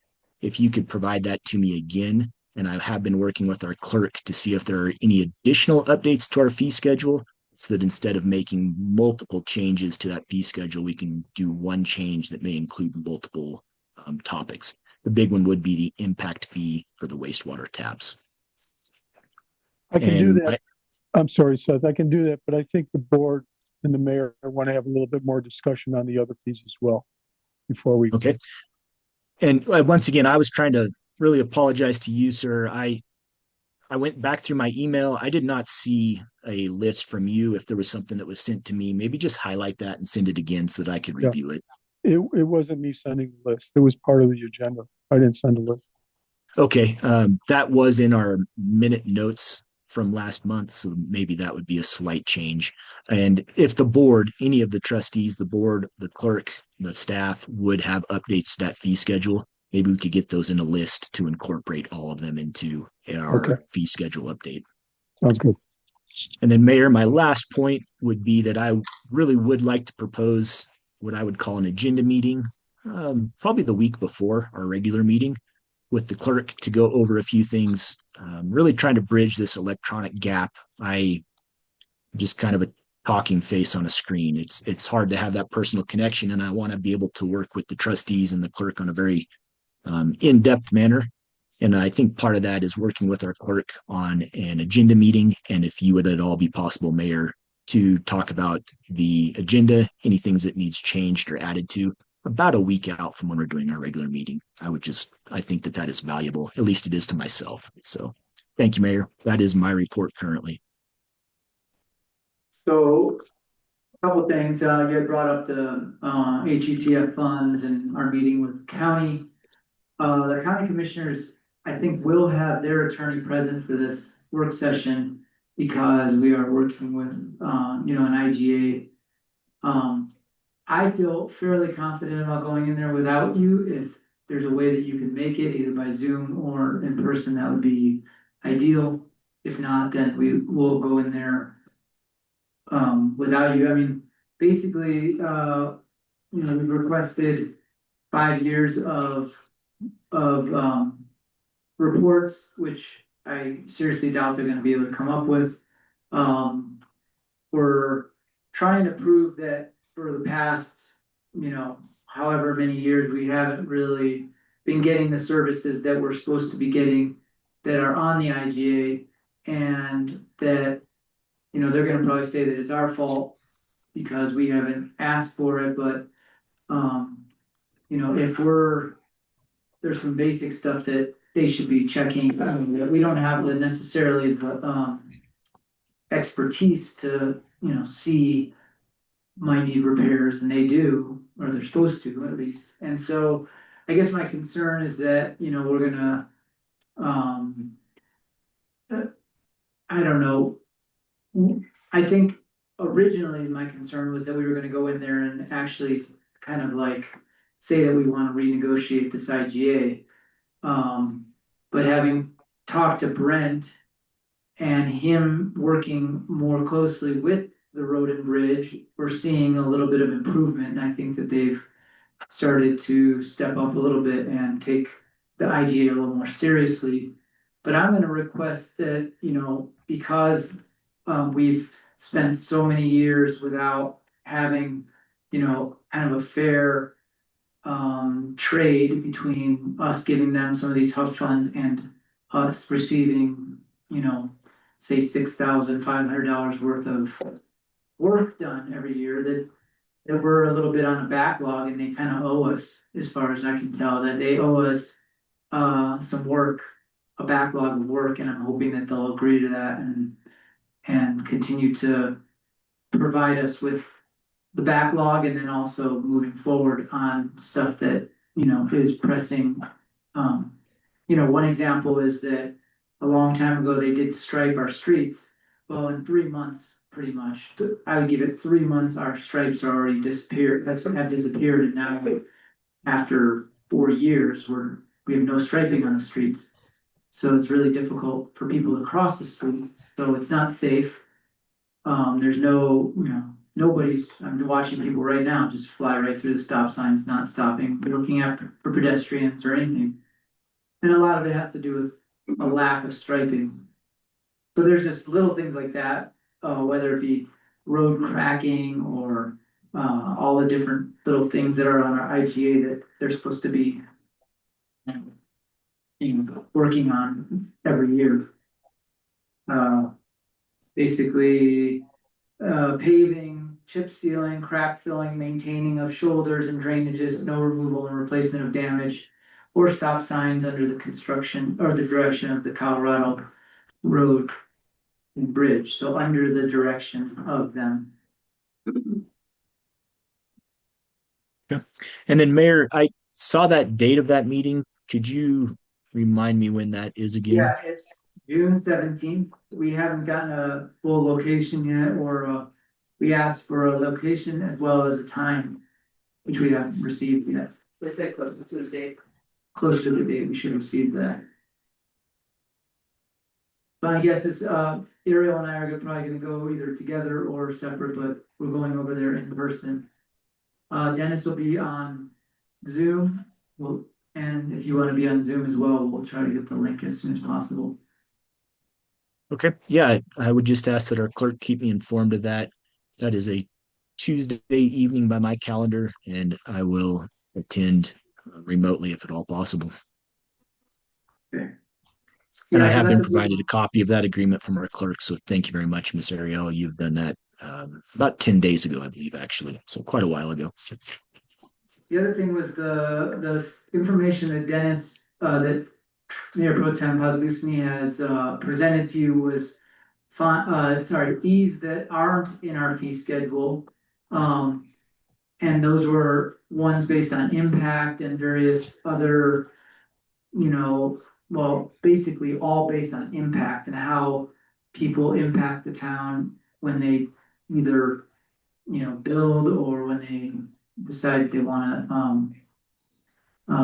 do something like carve into the concrete or different things having to do with bonds, we're trying to kind of learn our lessons from the past, and if we do learn our lessons from the past, we would consider impact fees of some sort. Trustee Lakai had brought up the fact that to try to limit the amount of discretion, like discouraging people from building, and we don't want to do that, so we don't want to go so far as to discourage people, but we also don't want to, get to a point where we're shooting ourselves in the foot like we have done in the past. And so I know that trustee or Mayor Pro Tem has given a pretty extensive list, and maybe they're on the higher side as far as the amount of money, but I think they're important items to look at, and I think he's taking that from his experience in the past and seeing, these are things that should be implemented in. As far as other fees, I don't think that we've gone through those. There's something that I would like to look at as a maybe either finance committee or something where we actually go through line by line and pick out the fees, which fees we wanna increase. So that's a separate issue as far as I'm concerned. But we do need to do all of that together. We have to implement the new fees as well as implement the old fees at a higher level. And the main pressing fee that I see is the addition of the wastewater impact fee that would be resubmitted, or I mean paid for, I'm sorry, Trustee Paslewski, directly to Baca Grande. So I do want to add that one as soon as possible. If what I'm hearing is there may be some additional fees, however, I may proceed with addressing our fee schedule simply with that impact fee update so that that is on the books in our code as soon as possible, and it shows some good faith with the Baca Grande if we ever to have a wastewater tap request We're in the gonna next do month that. or two. We still hadn't decided if we were gonna implement the fee directly to them and what kind of controls we would have with that. Again, I think trustee Lakai had brought up the fact that if we turn over that fee directly to them, that it puts a little bit more control in their hands over our taps, and so she was concerned, is that right? That you were concerned if we had a fee, impact fee, go directly to the Baca Water and Sanitation, that we would kind of be giving over some of our control. Right, they wanted it to come to the town and the town pays a certain amount. And then we don't want them collecting anything directly from our citizens. People pay to the town and then the town will issue any kind of payments that need to happen. And then trustee or Mayor Pro Tem Paslewski, yes, go ahead. I just want to make it clear because I hear a little bit of, I don't want to say misinterpretation, but I want to make sure that what we're talking about is clear. We're not talking about the tap-on fees issue for water and sewer.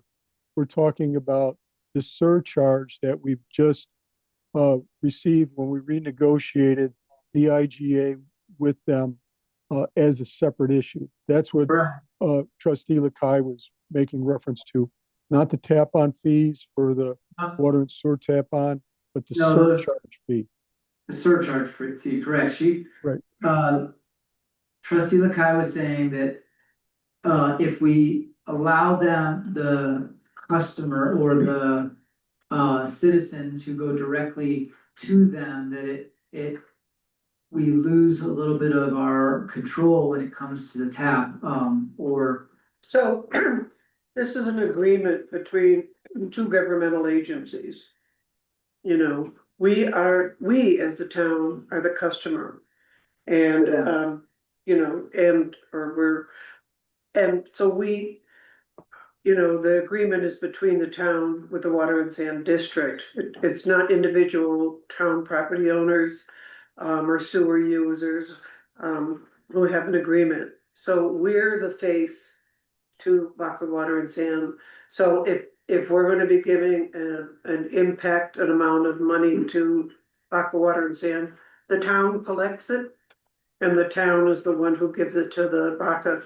We don't wanna have our sewer customers having a direct relationship with water and sand. Their relationship is with the town. And then the town is the one who makes sure that that money is collected and that that money is given to Baca Water and Sand. We don't want to have, totally agree with yeah, that's the way it operates. We have our own IGA and it's between the Baca Water and Sand and the town proper, not the citizens. So Trustee Lakai, thank you for clarifying that. The fee schedule that I am proposing to be amended would be a change possibly to the sewer service fee, and then it would have an addition of the impact fee.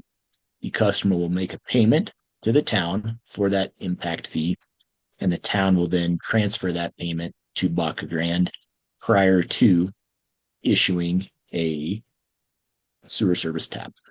Correct. Can I make a suggestion? The impact fee be completely separate, not even mentioned along with the tap-on fees. Stand on its own, not included with anything other than just what it is. It's the impact fee generated from the IGA that we just approved a couple of months ago.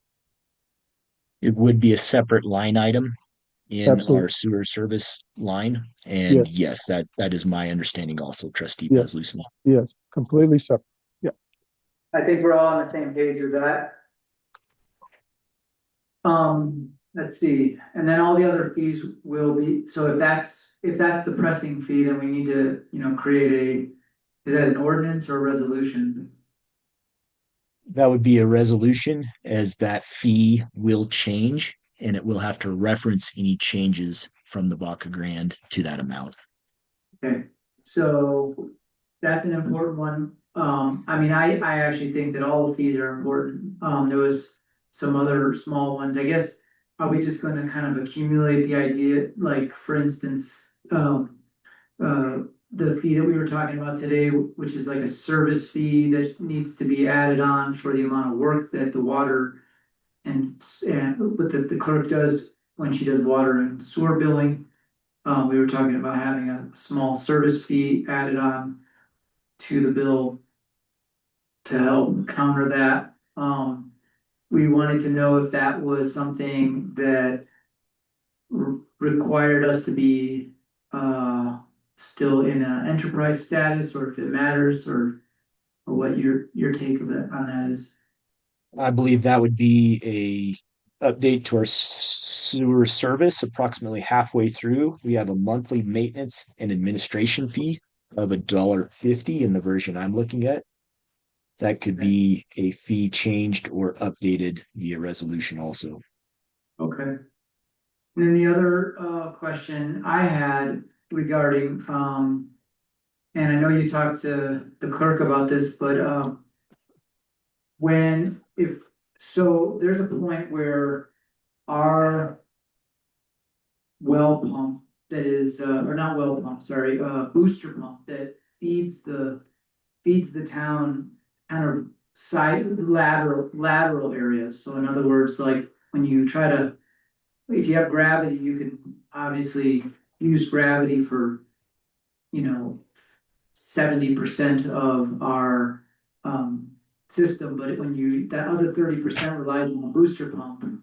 And our booster pump is starting to fail, and it's also not even big enough for the usage that we're gonna be coming up against with Living Wisdom, as well as some of the customers have been complaining a little bit about their pressure in the system. And it's something that we really almost like need to upgrade, and I'm asking how we can do that, if there's a possibility of using our I keep forgetting the name of that fund. capital improvement. Capital improvement fund, in order to do something like that. Or if it's something that we would, how we could go about doing that, because we feel like it is a capital improvement. We have this system that is, extremely expensive, and it needs to be maintained, and it's an improvement to that system. Mayor, off the cuff, I would say that could possibly be funded, but from our capital improvement fund. I would ask if we have a master development plan. I have not seen one in place, and specifically an element regarding a water master improvement plan, or if that is something the town is currently working on.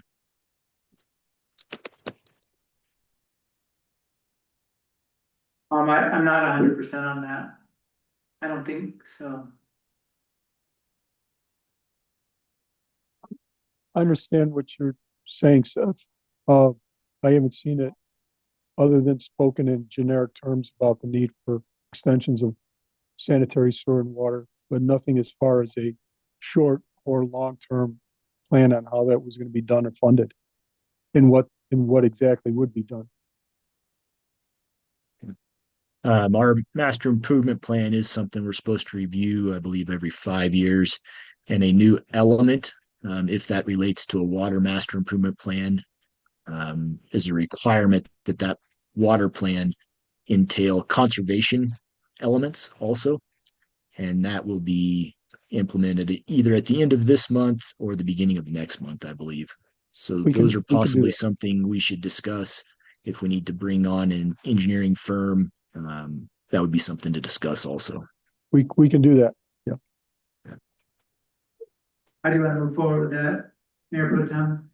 Pardon me? How do you wanna move forward with that? How do you wanna? I think the first thing we need to do is pull together the people that would be working on that. Seth had just mentioned an engineer, and we'll get a hold of Matt. Hudson, Yes, and talk with him. I think it's almost something that's in the can. okay.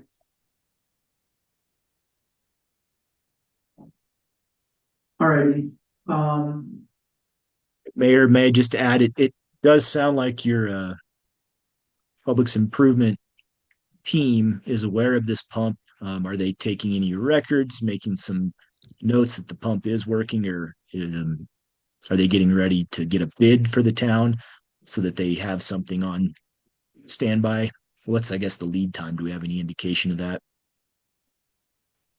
We have, I might be better to answer the question. We have probably a year ago, if not longer, some estimates on what we needed to upgrade the pump house.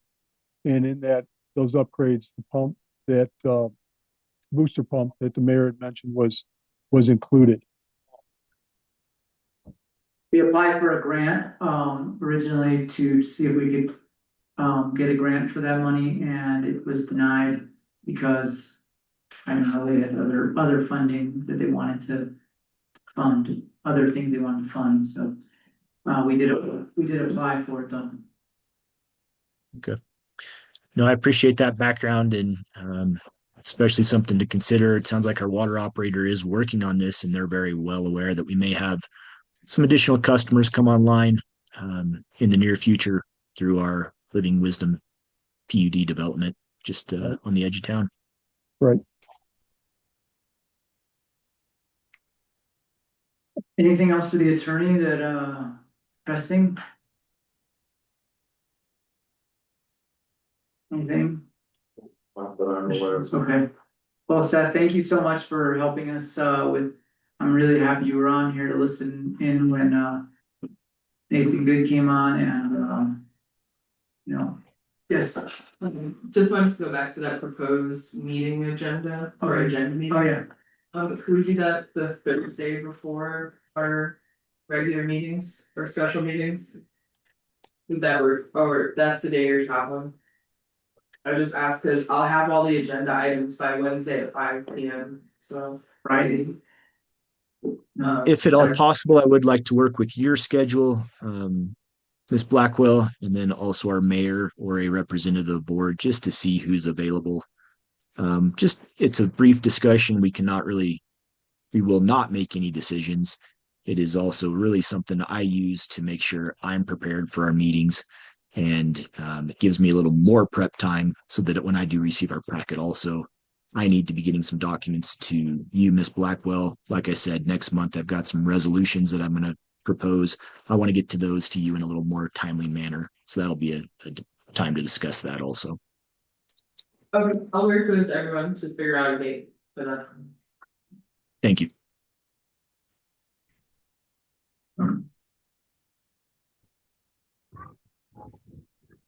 Okay, thank you so much, Seth. Hopefully we'll see you on, June 17th for the, IGA meeting having to do with, county HUF funds. I will add that to my calendar right now. County Commissioners Work Session. Actually, I do have that at 1 to 2 currently. I don't know if that's changed.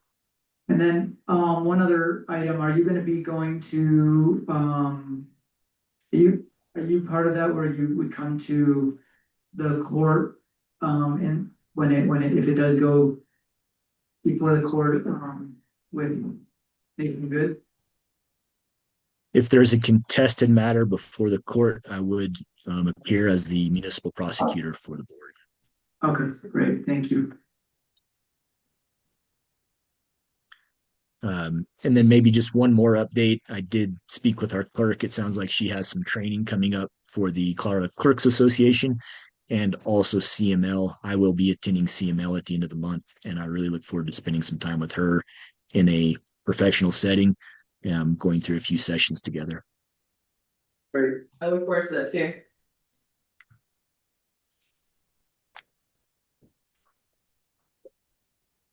Well, Mayor, if that is all, I will sign off. And if any other concerns come up, please contact me yourself or through the clerk. Okay. Thank you much, Seth. Appreciate you being here.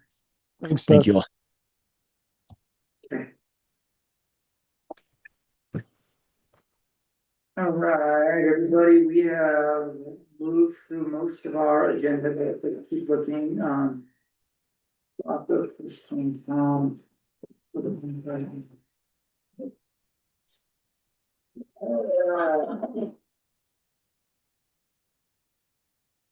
looks like we are almost pretty much through our agenda.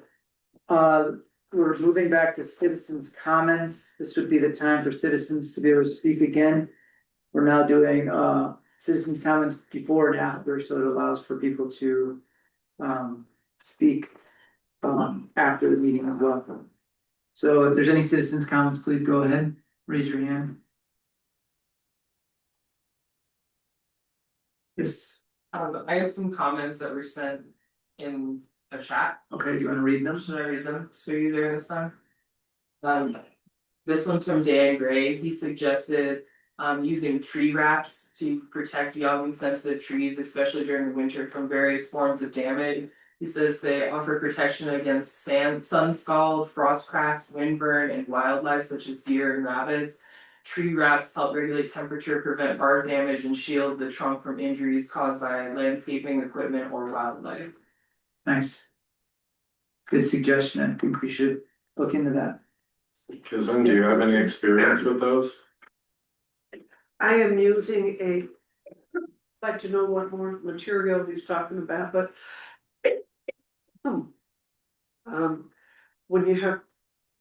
when we have younger trees where it's the lower branches besides the bark, fencing does good. But as a tree gets older to where the branches are higher, Yeah, then the idea of a tree wrap is very beneficial to keep them off the bark. good. So right now we're trying to fencing, we're keeping them on both the bark and the lower limbs. I would But yeah, love, there's a lot to be said for tree wrap. I would love to find a wrap that can work on the lower part of a tree. That would be fantastic. Was there one? There's our prayers on. Okay. Any more citizens' comments? Looks like we're looks like I would make a motion to adjourn. I'll second that. okay. We had Trustee Martinez quicker on the draw. Any discussion? All in favor? Aye. Thank you. Thanks for Sean for coming. Thank you, Mayor Pro Tem Pazlusny. Have a great time in your new home for a little while. Going fishing.